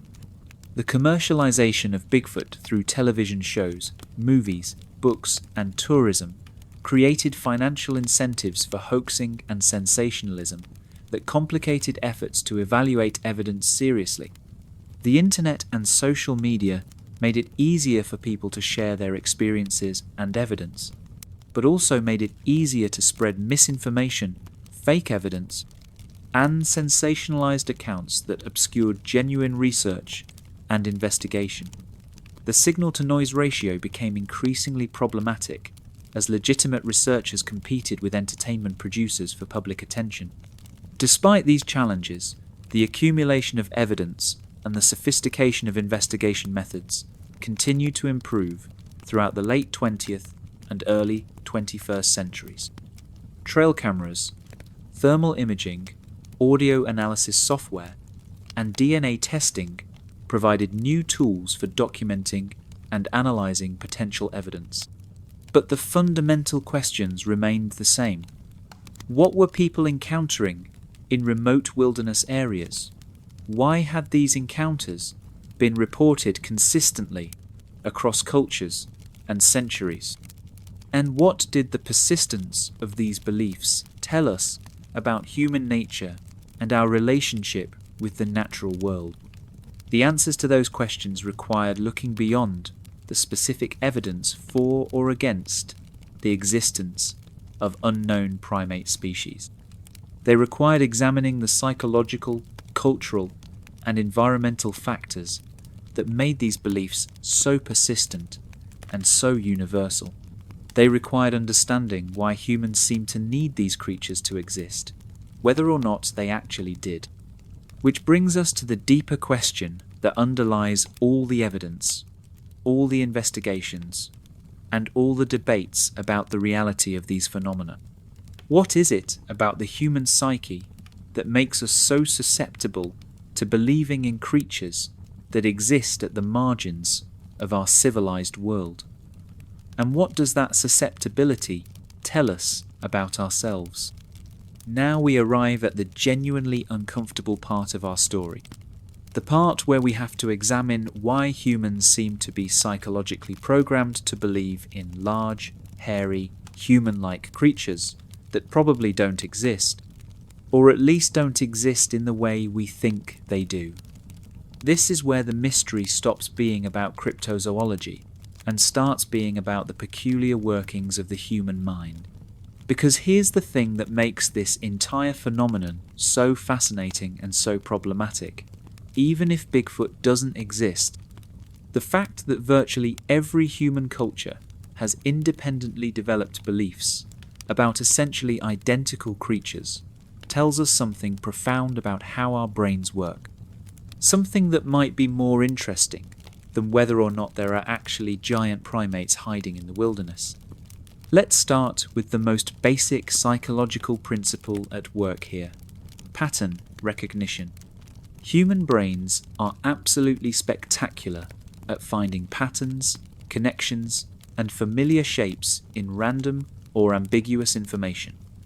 This is generally a useful survival trait. The ability to quickly identify potential threats, food sources, or social cues in complex environmental information has obvious evolutionary advantages. But pattern recognition systems that are sensitive enough to catch real signals are also sensitive enough to generate false positives. The same mental processes that help us spot a camouflaged predator or recognize a family member at a distance also make us see faces in clouds, hear voices in white noise, and perceive familiar shapes in shadows and vegetation. This phenomenon, called pareidolia, explains why people occasionally mistake bears, stumps, or other natural objects for mysterious human-like creatures. But it doesn't explain why these misidentifications are so consistently interpreted as large, bipedal, hairy beings rather than other types of creatures or objects. If pareidolia were the only factor at work, we'd expect to see much more variation in the types of creatures people think they're encountering. The consistency of Bigfoot-type descriptions across cultures suggests that something more specific is happening in human psychology. Something that predisposes us to interpret ambiguous information in terms of large, human-like creatures rather than other possibilities. One possibility is that we're dealing with what psychologists call the uncanny valley effect. This is the unsettling feeling people experience when they encounter something that's almost human, but not quite human enough. Robots that look too realistic, dolls with overly lifelike features, or digital animations that approach but don't quite achieve human realism can trigger this response. The uncanny valley effect suggests that humans have very sensitive psychological mechanisms for distinguishing between members of our own species and everything else. These mechanisms evolved to help us identify potential mates, allies, and competitors within our social groups. But they also make us particularly sensitive to anything that falls into the ambiguous zone between human and non-human. Large, hairy, human-like creatures occupy exactly this psychological territory. They're human enough to trigger our social recognition systems, but different enough to activate our threat detection responses. This combination of familiarity and otherness creates a powerful psychological reaction that makes encounters with such creatures particularly memorable and emotionally significant. But the uncanny valley effect still doesn't explain why these beliefs are so persistent and so universal. If they were just psychological artifacts of misperception and pattern recognition, you'd expect them to disappear as people became more educated about wildlife, human anatomy, and the principles of scientific observation. Instead, beliefs about these creatures have persisted and even strengthened in many cases as human knowledge has increased. Contemporary Bigfoot believers often include people with advanced scientific education, sophisticated understanding of wildlife biology, and extensive experience in wilderness environments. These aren't individuals who can be easily dismissed as ignorant or gullible. This persistence suggests that beliefs about these creatures serve deeper psychological functions that go beyond simple misperception or lack of scientific knowledge. They fulfill emotional and cognitive needs that are largely independent of their factual accuracy. One of these functions is providing a sense of mystery and wonder in an increasingly mapped, catalogued, and explained world. As human knowledge has expanded and technology has made previously remote areas accessible, the spaces for genuine mystery and discovery have shrunk dramatically. Beliefs about unknown creatures preserve a sense that there are still secrets to be discovered, still aspects of the natural world that haven't been fully understood or controlled. This psychological need for mystery is particularly strong in cultures that have become highly urbanized and technologically sophisticated. People who spend most of their lives in artificial environments, surrounded by human-made objects and systems, may have particularly strong emotional needs for connection with wild, uncontrolled, and mysterious aspects of the natural world. Bigfoot represents everything that modern civilization has eliminated or controlled: wildness, mystery, independence from human systems, and existence outside of scientific categories and legal jurisdictions. Believing in such creatures allows people to maintain psychological connection with aspects of existence that have been largely removed from daily experience. Another psychological function of these beliefs is providing a framework for understanding humanity's relationship with the natural world. In many traditional cultures, beliefs about large, hairy, human-like creatures serve as reminders that humans are not the only intelligent beings on the planet, and that our dominance over nature is neither complete nor guaranteed. These creatures often represent a kind of alternative path for human development. They're what we might have become if we hadn't chosen civilization, agriculture, and technology. They're human enough to be relatable, but wild enough to represent the aspects of human nature that civilization has suppressed or eliminated. From this perspective, encounters with these creatures become encounters with our own suppressed wildness. They represent the parts of human nature that don't fit comfortably into organized society. Physical strength, environmental adaptation, independence from social systems, and direct connection with natural processes.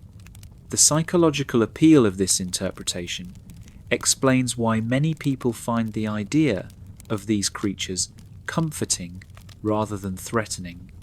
They represent a refuge from the complexities and frustrations of modern life, a reminder that simpler, more natural ways of existence are still possible. But the psychology of belief in these creatures also has darker dimensions that reveal uncomfortable truths about human nature and social organization. In many cases, beliefs about mysterious human-like creatures serve as ways of defining and maintaining social boundaries between us and them, between civilization and wilderness, between acceptable and unacceptable forms of humanity. Throughout history, stories about wildmen, giants, and other human-like creatures have often been used to justify expansion into new territories, displacement of indigenous populations, and establishment of social hierarchies based on concepts of civilized versus primitive humanity. The creatures serve as convenient representations of what happens to humans who don't accept the benefits and constraints of organized society. This boundary-maintaining function of monster beliefs helps explain why they've been so persistent across cultures and historical periods. They serve important social functions that have little to do with the actual existence of the creatures themselves. They help define what it means to be properly human, properly civilized, and properly integrated into social systems. Contemporary Bigfoot beliefs often serve similar boundary-maintaining functions, though usually in more subtle ways.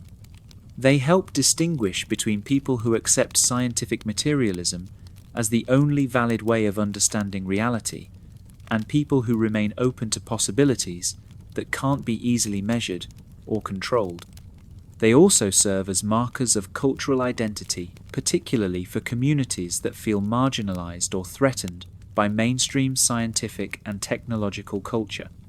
Belief in these creatures becomes a way of asserting alternative values, alternative ways of knowing, and alternative relationships with the natural world. The commercial and entertainment aspects of contemporary Bigfoot culture add another layer of psychological complexity. For many people, involvement with Bigfoot research, conventions, or media provides social community, personal identity, and even economic opportunity that would be difficult to replace if the phenomenon were definitively resolved one way or another. This creates psychological incentives for maintaining belief regardless of evidence, because the social and personal benefits of participation in Bigfoot culture are real and immediate, while the question of the creature's actual existence remains abstract and unresolved.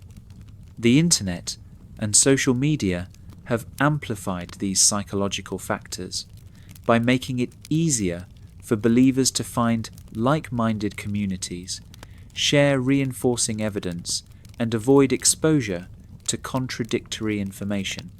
Online Bigfoot communities often develop their own internal criteria for evaluating evidence, their own authorities and experts, and their own social rewards for participation and belief.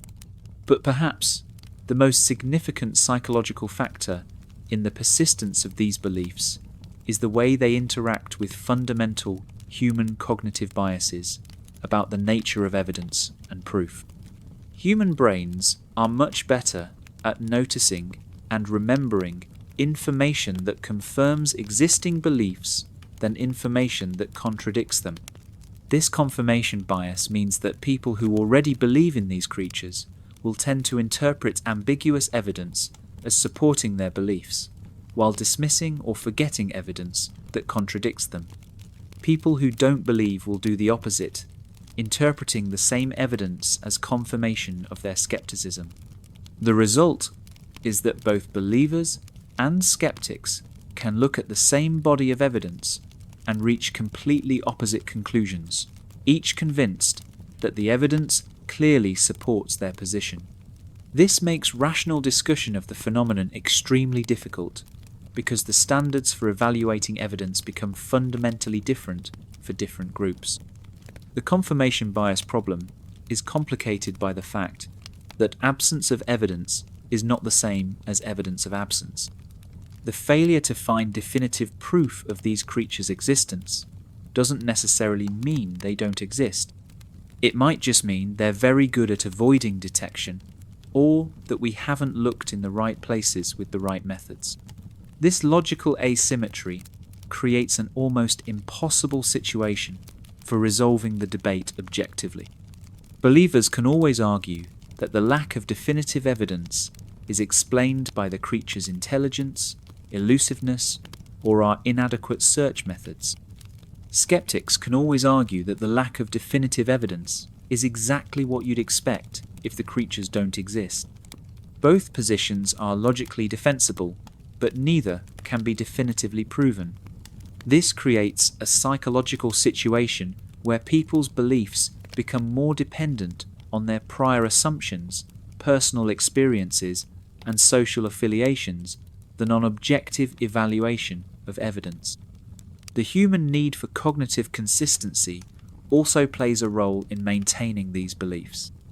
Once someone has invested significant time, energy, or social identity in believing in these creatures, changing that belief requires admitting error and potentially losing social connections, personal identity markers, and years of invested effort. The psychological costs of changing beliefs can be much higher than the intellectual costs of maintaining beliefs that might not be factually accurate. This is especially true when the beliefs serve important psychological functions that would be difficult to replace through other means. But the psychology of belief in these creatures also reveals something fascinating about human adaptability and creativity. The fact that these beliefs have evolved and adapted to changing cultural conditions while maintaining their essential characteristics suggests that they serve fundamental human needs that transcend specific historical or technological circumstances. Ancient cave paintings, medieval folklore, exploration accounts, and contemporary social media posts all describe essentially the same creatures, using the vocabularies and cultural frameworks available to their respective time periods. The consistency suggests that whatever psychological needs these beliefs serve have remained constant throughout human history. This psychological consistency might be more significant than the question of whether the creatures themselves are real. It suggests that humans have fundamental needs for mystery, wildness, and connection with aspects of existence that can't be easily controlled or explained.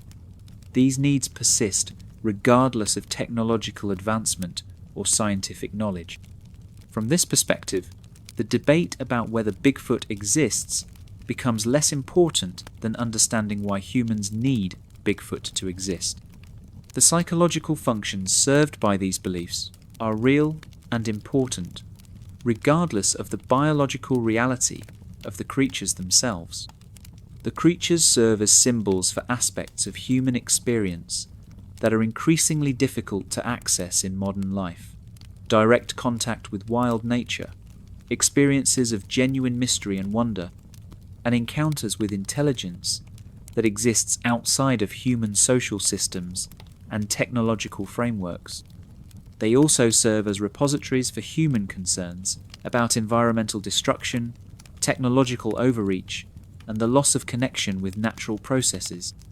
In many contemporary accounts, encounters with these creatures are interpreted as messages about the need to protect wilderness areas, respect natural systems, and maintain humility about human knowledge and control.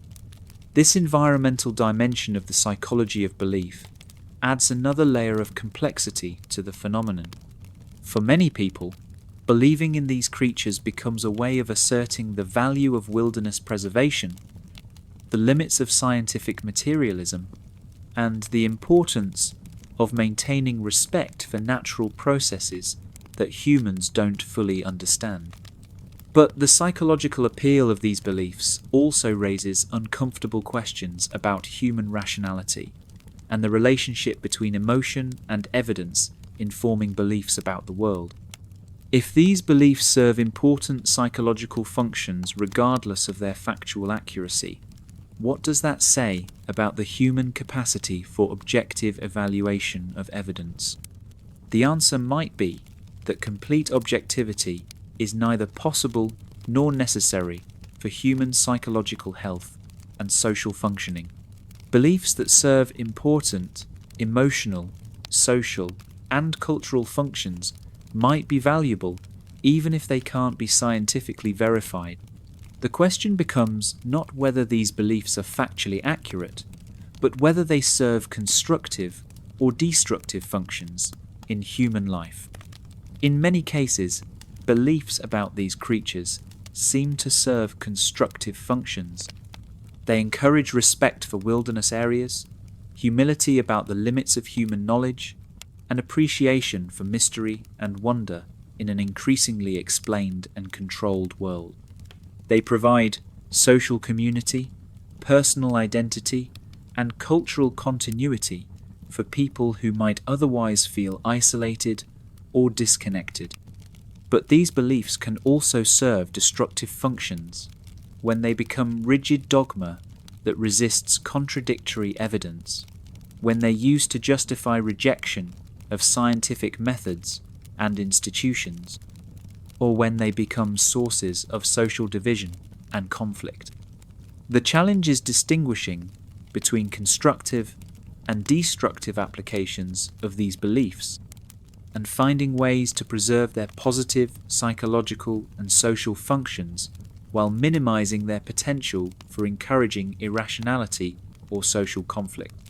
This psychological perspective on the Bigfoot phenomenon suggests that the question of whether these creatures exist might be less important than understanding how and why humans create and maintain beliefs about them. The beliefs themselves are undeniably real and have real effects on human behavior, environmental protection, and social organization. Whether or not there are actual giant primates hiding in the wilderness, there are definitely psychological and cultural phenomena associated with beliefs about such creatures that deserve serious study and understanding. These phenomena reveal important truths about human nature, social organization, and our relationship with the natural world. Which brings us to our next question. How do these beliefs sustain themselves over time? What are the mechanisms that allow stories about mysterious creatures to persist and evolve across generations, despite changing cultural conditions and advancing scientific knowledge? The answer lies in understanding how legends perpetuate themselves and adapt to new circumstances while maintaining their essential characteristics. One of the most remarkable aspects of the Bigfoot phenomenon is its extraordinary staying power. Most cultural trends, even significant ones, tend to fade over time as circumstances change and new ideas replace old ones. Scientific discoveries make previous beliefs obsolete. Technological advances make old mysteries seem quaint and irrelevant. Social changes make traditional stories less resonant with contemporary audiences.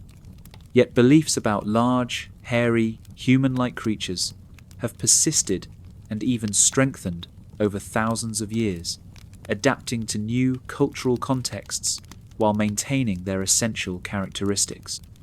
They've survived the scientific revolution, the Age of Enlightenment, the Industrial Revolution, the Space Age, and the Information Age. If anything, they seem to become more elaborate and more widely distributed as human knowledge and communication capabilities increase. This persistence suggests that these beliefs operate according to principles that are largely independent of their factual accuracy. They function as self-sustaining cultural systems that have their own internal logic and adaptive mechanisms. Understanding how these systems work provides insights into human psychology, social organization, and the relationship between belief and evidence that go far beyond the specific question of whether unknown primate species exist. The first mechanism that sustains these beliefs over time is what we might call the feedback loop effect. Each generation of believers produces new evidence, new interpretations, and new reasons for the next generation to continue believing. This evidence doesn't have to be conclusive or even particularly convincing to outside observers. It just has to be sufficient to maintain the interest and commitment of people who are already predisposed to believe. Contemporary Bigfoot research provides an excellent example of how this feedback loop operates. Researchers find footprint casts, audio recordings, hair samples, and photographic evidence that seems convincing to them and to other believers. Skeptics point out problems with this evidence. The footprints could be hoaxed, the audio could be misidentified animal sounds, the hair samples could come from known animals, and the photographs could show known animals or humans in costumes. But instead of discouraging belief, this skeptical criticism often strengthens it by providing believers with a sense of persecution and validation. The fact that mainstream science rejects their evidence becomes proof that there's a conspiracy to suppress the truth, or that conventional scientific methods are inadequate for studying these phenomena.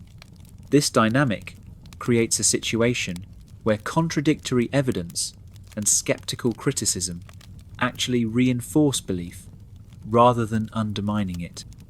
Believers develop increasingly sophisticated explanations for why definitive proof is so difficult to obtain. The creatures are highly intelligent and deliberately avoid human contact. They have supernatural abilities that allow them to evade detection. They exist in remote areas that haven't been thoroughly searched. Government agencies are covering up evidence for reasons of public safety or scientific politics. Each of these explanations provides a framework for interpreting the lack of definitive evidence as confirmation of the creature's existence rather than evidence against it. The absence of proof becomes proof of absence of proof, which is treated as entirely different from proof of absence.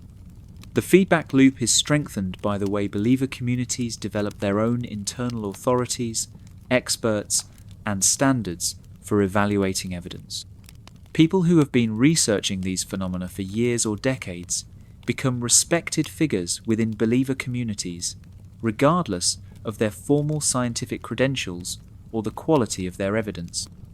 These internal authorities can validate new evidence, interpret ambiguous findings, and provide authoritative explanations for contradictory information. Their authority is based on commitment to the belief system rather than external scientific credentials, which makes them more trusted by believers than mainstream scientists, who might have more rigorous training but less commitment to the phenomenon. The development of internal authority structures allows believer communities to become largely self-sustaining and resistant to outside criticism. Evidence is evaluated according to internal standards rather than external scientific criteria. Authorities within the community have more credibility than outside experts. Social rewards come from participation in the community rather than acceptance by mainstream institutions. This creates what sociologists call an epistemic bubble, where information flows primarily within the community, and external, contradictory information is filtered out or reinterpreted according to internal belief systems. The bubble becomes self-reinforcing because participation in the community provides social benefits, personal identity and sometimes economic opportunities that would be lost if the fundamental beliefs were abandoned. The internet and social media have dramatically amplified these feedback loop effects by making it easier for believers to find each other, share evidence, and develop community standards that are independent of mainstream scientific institutions. Online communities can develop very quickly around shared beliefs and can maintain themselves across geographic distances that would have made such communities impossible in previous eras. But the persistence of these beliefs isn't just a matter of psychological and social reinforcement. It's also a product of the way the beliefs themselves evolve and adapt to changing circumstances. Like biological organisms, successful cultural beliefs develop adaptive mechanisms that allow them to survive in changing environments. One of the most important adaptive mechanisms is what we might call explanatory flexibility. Traditional Bigfoot beliefs can accommodate almost any type of evidence or lack of evidence by adjusting their explanatory frameworks rather than their core assumptions. If footprints are found, they prove the creatures exist. If footprints aren't found, it proves the creatures are intelligent enough to avoid leaving them in areas where humans might discover them. If photographs are blurry, it's because the creatures move too quickly for clear photography. If photographs are clear, they're dismissed as hoaxes by skeptics, which proves there's a conspiracy to suppress evidence. If scientific expeditions fail to find evidence, it's because the creatures are too elusive for conventional research methods. If scientific expeditions aren't conducted, it's because mainstream science is closed-minded and refuses to investigate. This explanatory flexibility makes the beliefs essentially unfalsifiable, which is generally considered a weakness in scientific theories, but is actually a strength for self-perpetuating cultural systems. Scientific theories are designed to make specific predictions that can be tested and potentially disproven. Cultural beliefs are designed to survive regardless of specific evidence or circumstances. The beliefs also adapt by incorporating new technologies and cultural frameworks as they become available. Early Bigfoot accounts described creatures that fit into the technological and cultural contexts of their time periods. Contemporary accounts include references to trail cameras, thermal imaging, DNA analysis, and other modern technologies that weren't available to previous generations. But instead of making the creatures seem obsolete or irrelevant, new technologies are incorporated into the belief system as additional tools for research and documentation. The creatures are portrayed as being smart enough to avoid trail cameras, sophisticated enough to evade thermal detection, and either too genetically similar to humans or too different from known species for DNA analysis to provide definitive results. Each new technology becomes another potential source of evidence rather than a tool for definitively resolving the question. This technological adaptability allows the beliefs to remain current and relevant regardless of scientific advances. The beliefs also adapt by incorporating contemporary environmental and social concerns. Traditional accounts often portrayed these creatures as neutral or occasionally threatening entities that were simply part of the natural landscape. Contemporary accounts increasingly portray them as environmentally aware beings who serve as guardians of wilderness areas and symbols of what humanity has lost through technological development. This environmental reframing allows the beliefs to serve contemporary cultural functions related to ecological awareness, wilderness preservation, and criticism of industrial society. The creatures become symbols for environmental values rather than just mysterious animals, which gives the beliefs additional social relevance and emotional appeal. The commercial and entertainment dimensions of contemporary Bigfoot culture provide another mechanism for persistence and adaptation. Television shows, books, conferences, and tourism create economic incentives for maintaining and promoting these beliefs, regardless of their factual accuracy. People can make livings as Bigfoot researchers, conference speakers, tour guides, or content creators without ever finding definitive evidence of the creature's existence. The economic value is in maintaining the mystery and providing entertainment, education, or spiritual experiences for people who are interested in the phenomenon. This commercial dimension can sometimes conflict with serious research efforts because definitively proving or disproving the creature's existence would eliminate the mystery that drives commercial interest. There are financial incentives for keeping the question unresolved rather than for resolving it conclusively. But the commercial aspects also provide resources for research, documentation, and community building that might not otherwise be available. Television productions fund expeditions to remote areas. Conference attendance fees support research equipment and travel expenses. Book sales and tourism revenue provide income for people who dedicate significant time to investigating these phenomena. The role of hoaxing in perpetuating these beliefs is complex and somewhat counterintuitive. You might expect that obvious hoaxes would undermine belief by making people more skeptical of all evidence. Instead, hoaxes often strengthen belief by providing believers with clear examples of what fake evidence looks like, which makes them more confident that other evidence is genuine.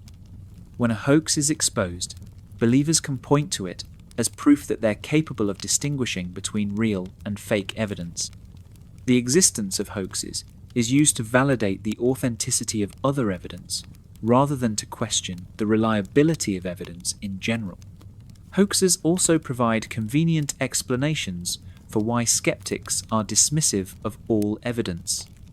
Believers can argue that skeptics have been fooled by hoaxes and are therefore unable to recognize genuine evidence when it appears. This allows believers to maintain their confidence in their own evidence while dismissing skeptical criticism as the result of previous deception. The media attention generated by hoaxes also keeps the phenomenon in public awareness and attracts new people who might not otherwise become interested. Even negative publicity serves the function of maintaining cultural relevance and providing opportunities for believers to present their side of the story. But perhaps the most important mechanism for the persistence of these beliefs is their integration with fundamental human, psychological, and social needs that are largely independent of the specific evidence for or against the creature's existence. The beliefs serve functions related to environmental awareness, spiritual fulfillment, social community, and personal identity that would need to be satisfied through other means if the beliefs were abandoned.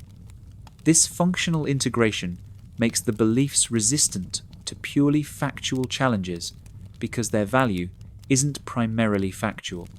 People don't believe in these creatures primarily because they've been convinced by evidence. They believe because the beliefs serve important psychological and social functions, and they interpret evidence in ways that support those functions. From this perspective, the question of whether the creatures actually exist becomes secondary to the question of whether the beliefs about them serve constructive or destructive functions in human life. The beliefs are real regardless of the biological reality of the creatures, and they have real effects on human behavior, environmental protection, and social organization.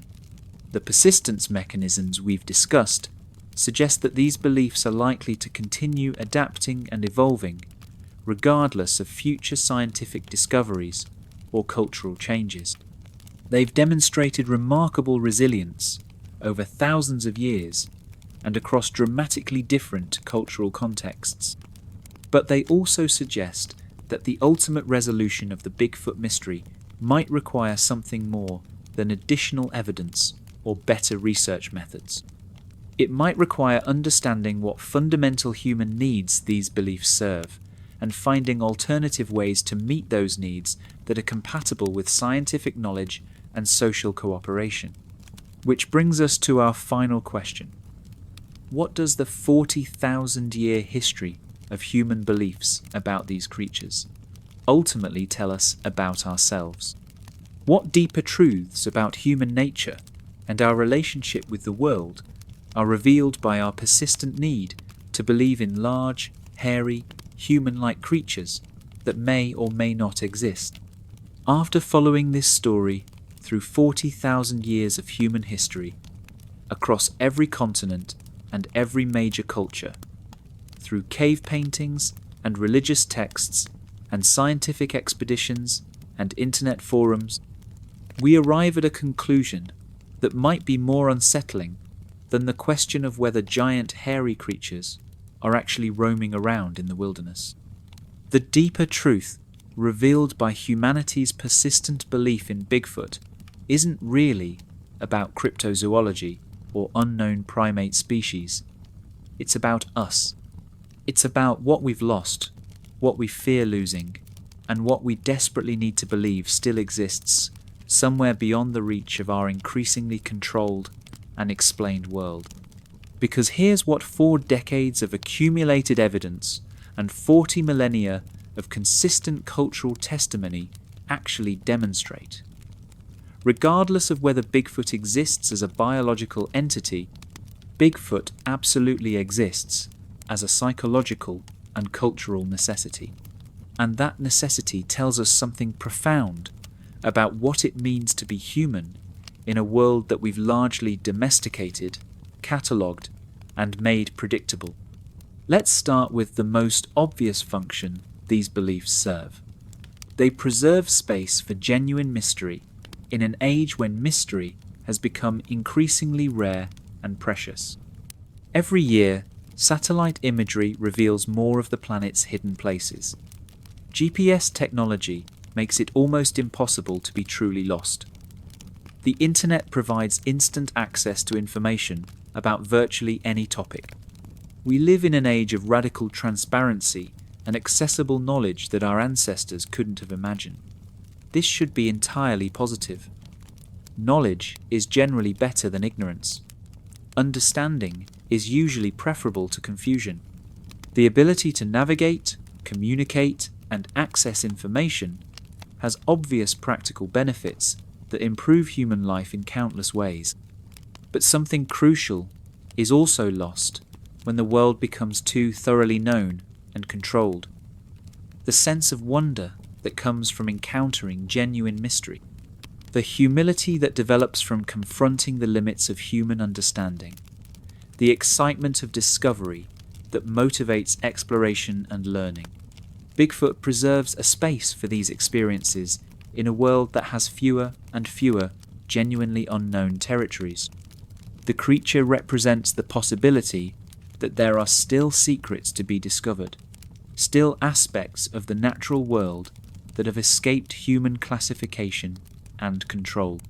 This function becomes more psychologically important as human life becomes more artificial and more disconnected from direct contact with wild nature. People who spend most of their time in human-made environments, surrounded by human-made objects and systems, may develop particularly strong emotional needs for connection with aspects of existence that remain wild, uncontrolled, and mysterious. The environmental dimension of this psychological need is particularly significant. Bigfoot serves as a symbol for everything that industrial civilization has eliminated or is in the process of eliminating. Large wildlife populations, intact ecosystems, and natural processes that operate according to their own logic rather than human planning and control. In many contemporary accounts, encounters with these creatures are interpreted as environmental messages.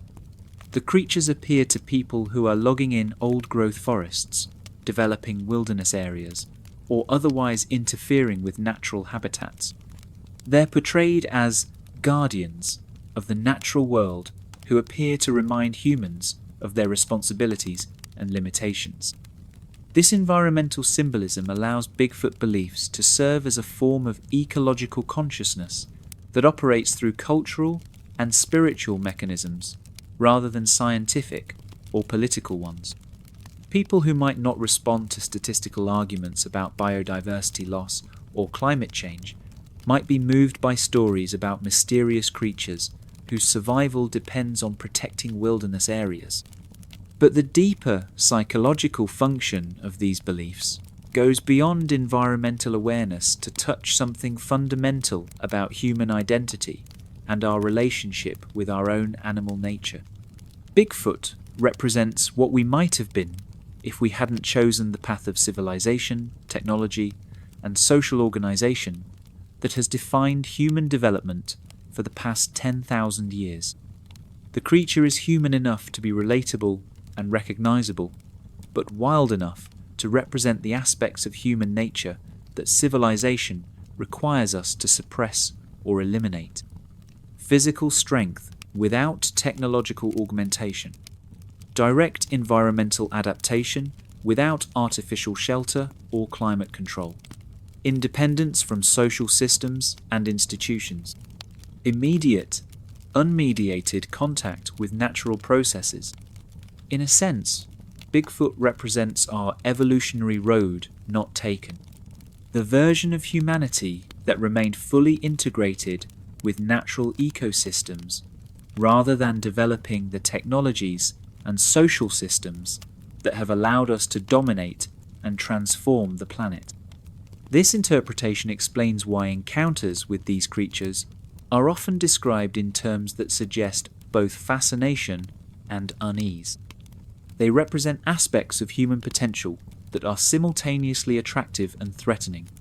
The freedom from social constraints that they represent is appealing, but it also implies the loss of everything that makes human civilization possible. The creatures embody a kind of noble savagery that allows people to romanticize wildness while remaining safely embedded in civilized society. They provide vicarious access to experiences of freedom, strength, and environmental integration that are largely unavailable to people living in modern technological societies.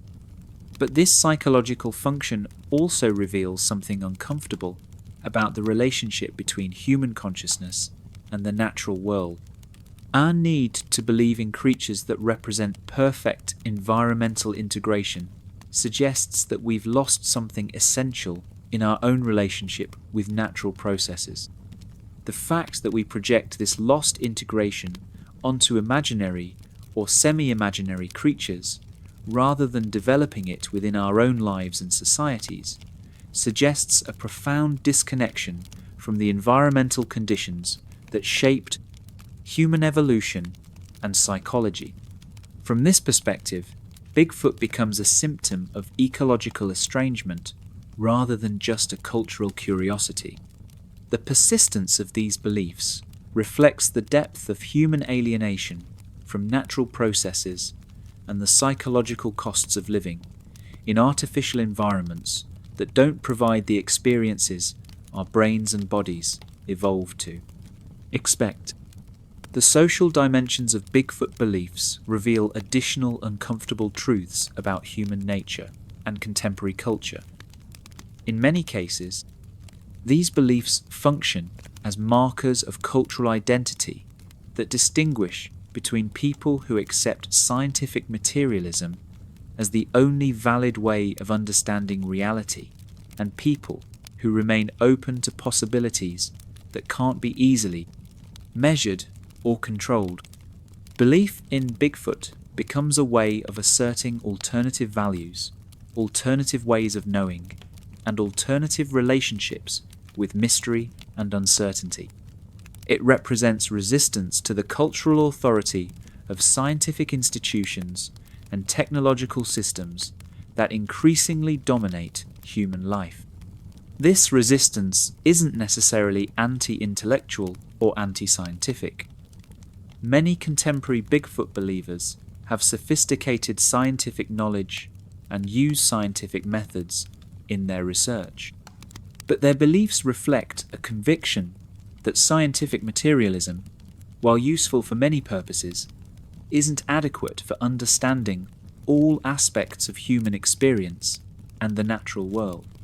From this perspective, Bigfoot beliefs serve as a form of cultural diversity that preserves alternative approaches to knowledge and understanding that might be lost if scientific materialism became completely dominant. They maintain space for ways of thinking and knowing that don't fit comfortably into institutional scientific frameworks. But these beliefs also reveal the difficulty of maintaining intellectual and cultural diversity in societies that increasingly value uniformity, efficiency, and measurable results. The marginalization of Bigfoot believers by mainstream scientific and cultural institutions reflects broader patterns of social organization that have little tolerance for uncertainty, ambiguity, or alternative ways of understanding reality. The commercial and entertainment aspects of contemporary Bigfoot culture reveal additional truths about the relationship between belief, community, and economic organization in modern societies. For many people, involvement with Bigfoot research and community provides social connections, personal identity, and sometimes economic opportunities that are difficult to find through conventional social and economic systems. This suggests that these beliefs serve important social functions that go beyond their specific content. They provide frameworks for community organization, social cooperation, and shared identity that might be difficult to achieve through other means. The fact that these communities often develop around beliefs that are considered marginal or questionable by mainstream society doesn't necessarily make them less valuable or less functional. They may actually serve important social needs that aren't adequately met by conventional social institutions. But the community aspects of these beliefs also reveal something troubling about social isolation and disconnection in contemporary culture. The fact that people often find stronger social connections and more meaningful identity through marginal belief communities than through mainstream social institutions suggests that conventional social organization isn't adequately meeting basic human needs for belonging and purpose. From this perspective, Bigfoot communities become a form of social innovation that develops alternative approaches to human connection and cooperation. Whether or not the beliefs that organize these communities are factually accurate becomes less important than whether the communities themselves serve constructive social functions. The global consistency of these beliefs across cultures and historical periods reveals perhaps the most profound truth about their psychological and cultural significance. The fact that humans have independently developed essentially identical beliefs about these creatures suggests that they address psychological needs that are fundamental to human nature rather than specific to particular cultures or historical circumstances. This universality suggests that our need for mystery, wildness, and connection with aspects of existence that exist beyond human control isn't a cultural artifact that will disappear as societies become more modern and scientific. It's an essential aspect of human psychology that will persist regardless of technological advancement or cultural change.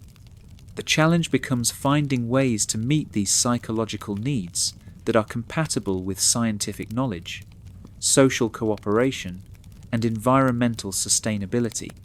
This might require developing new cultural practices, social institutions, and ways of understanding our relationship with the natural world that honor both human rational capabilities and human emotional and spiritual needs.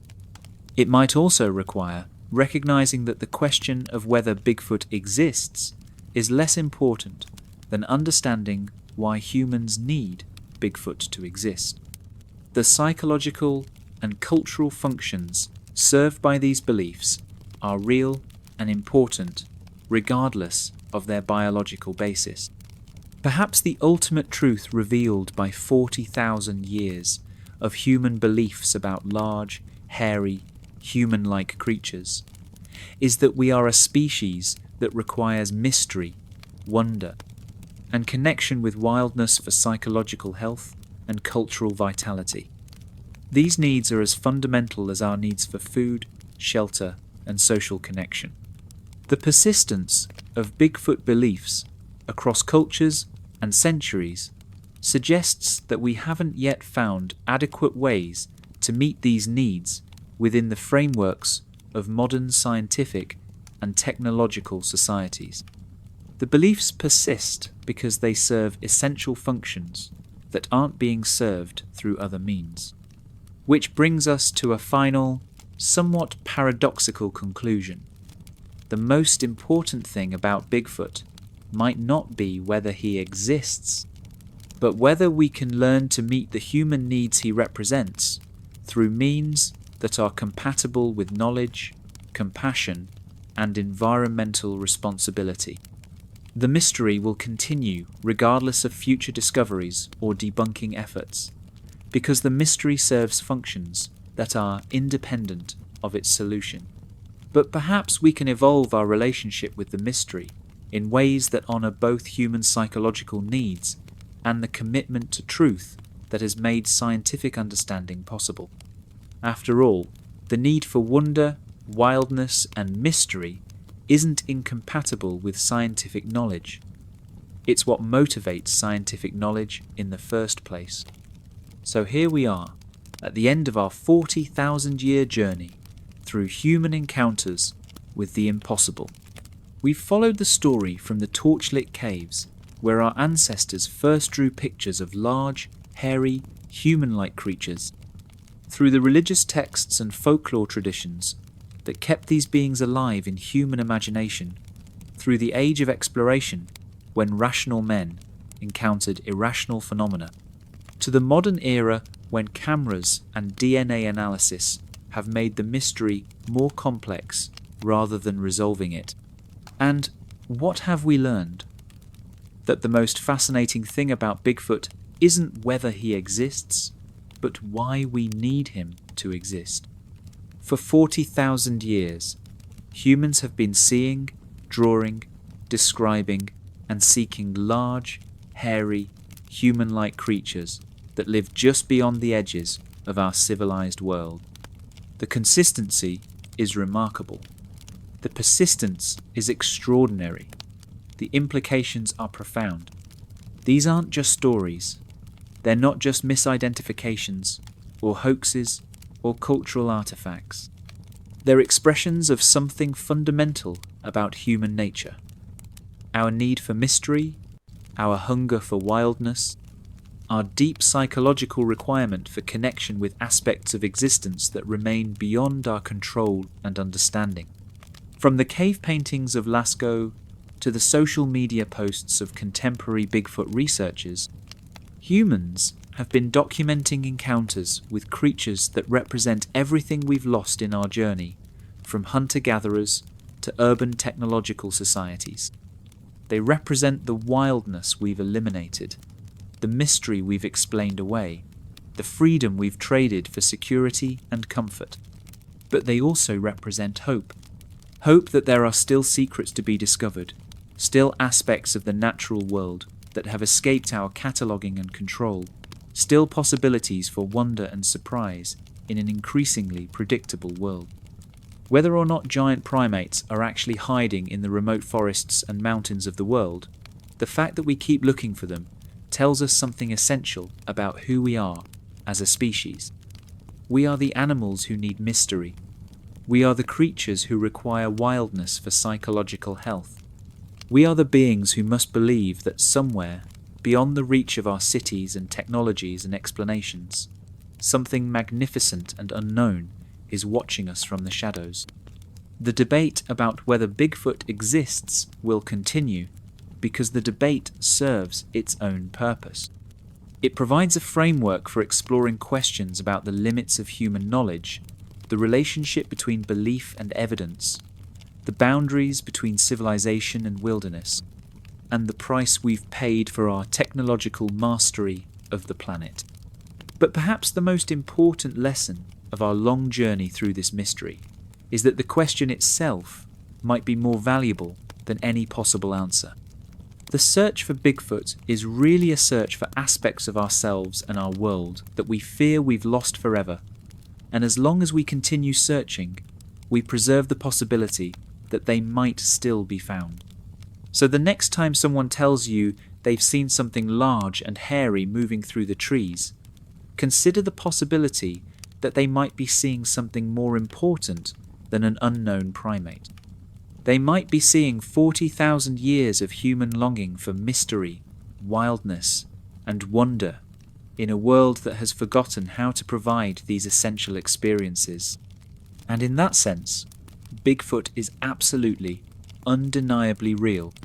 He lives in the part of human consciousness that requires mystery for survival, that hungers for connection with wildness, that refuses to accept that everything worth discovering has already been discovered.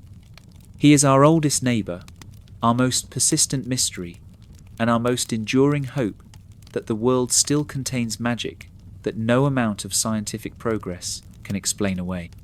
The encounter continues. It always has. It always will.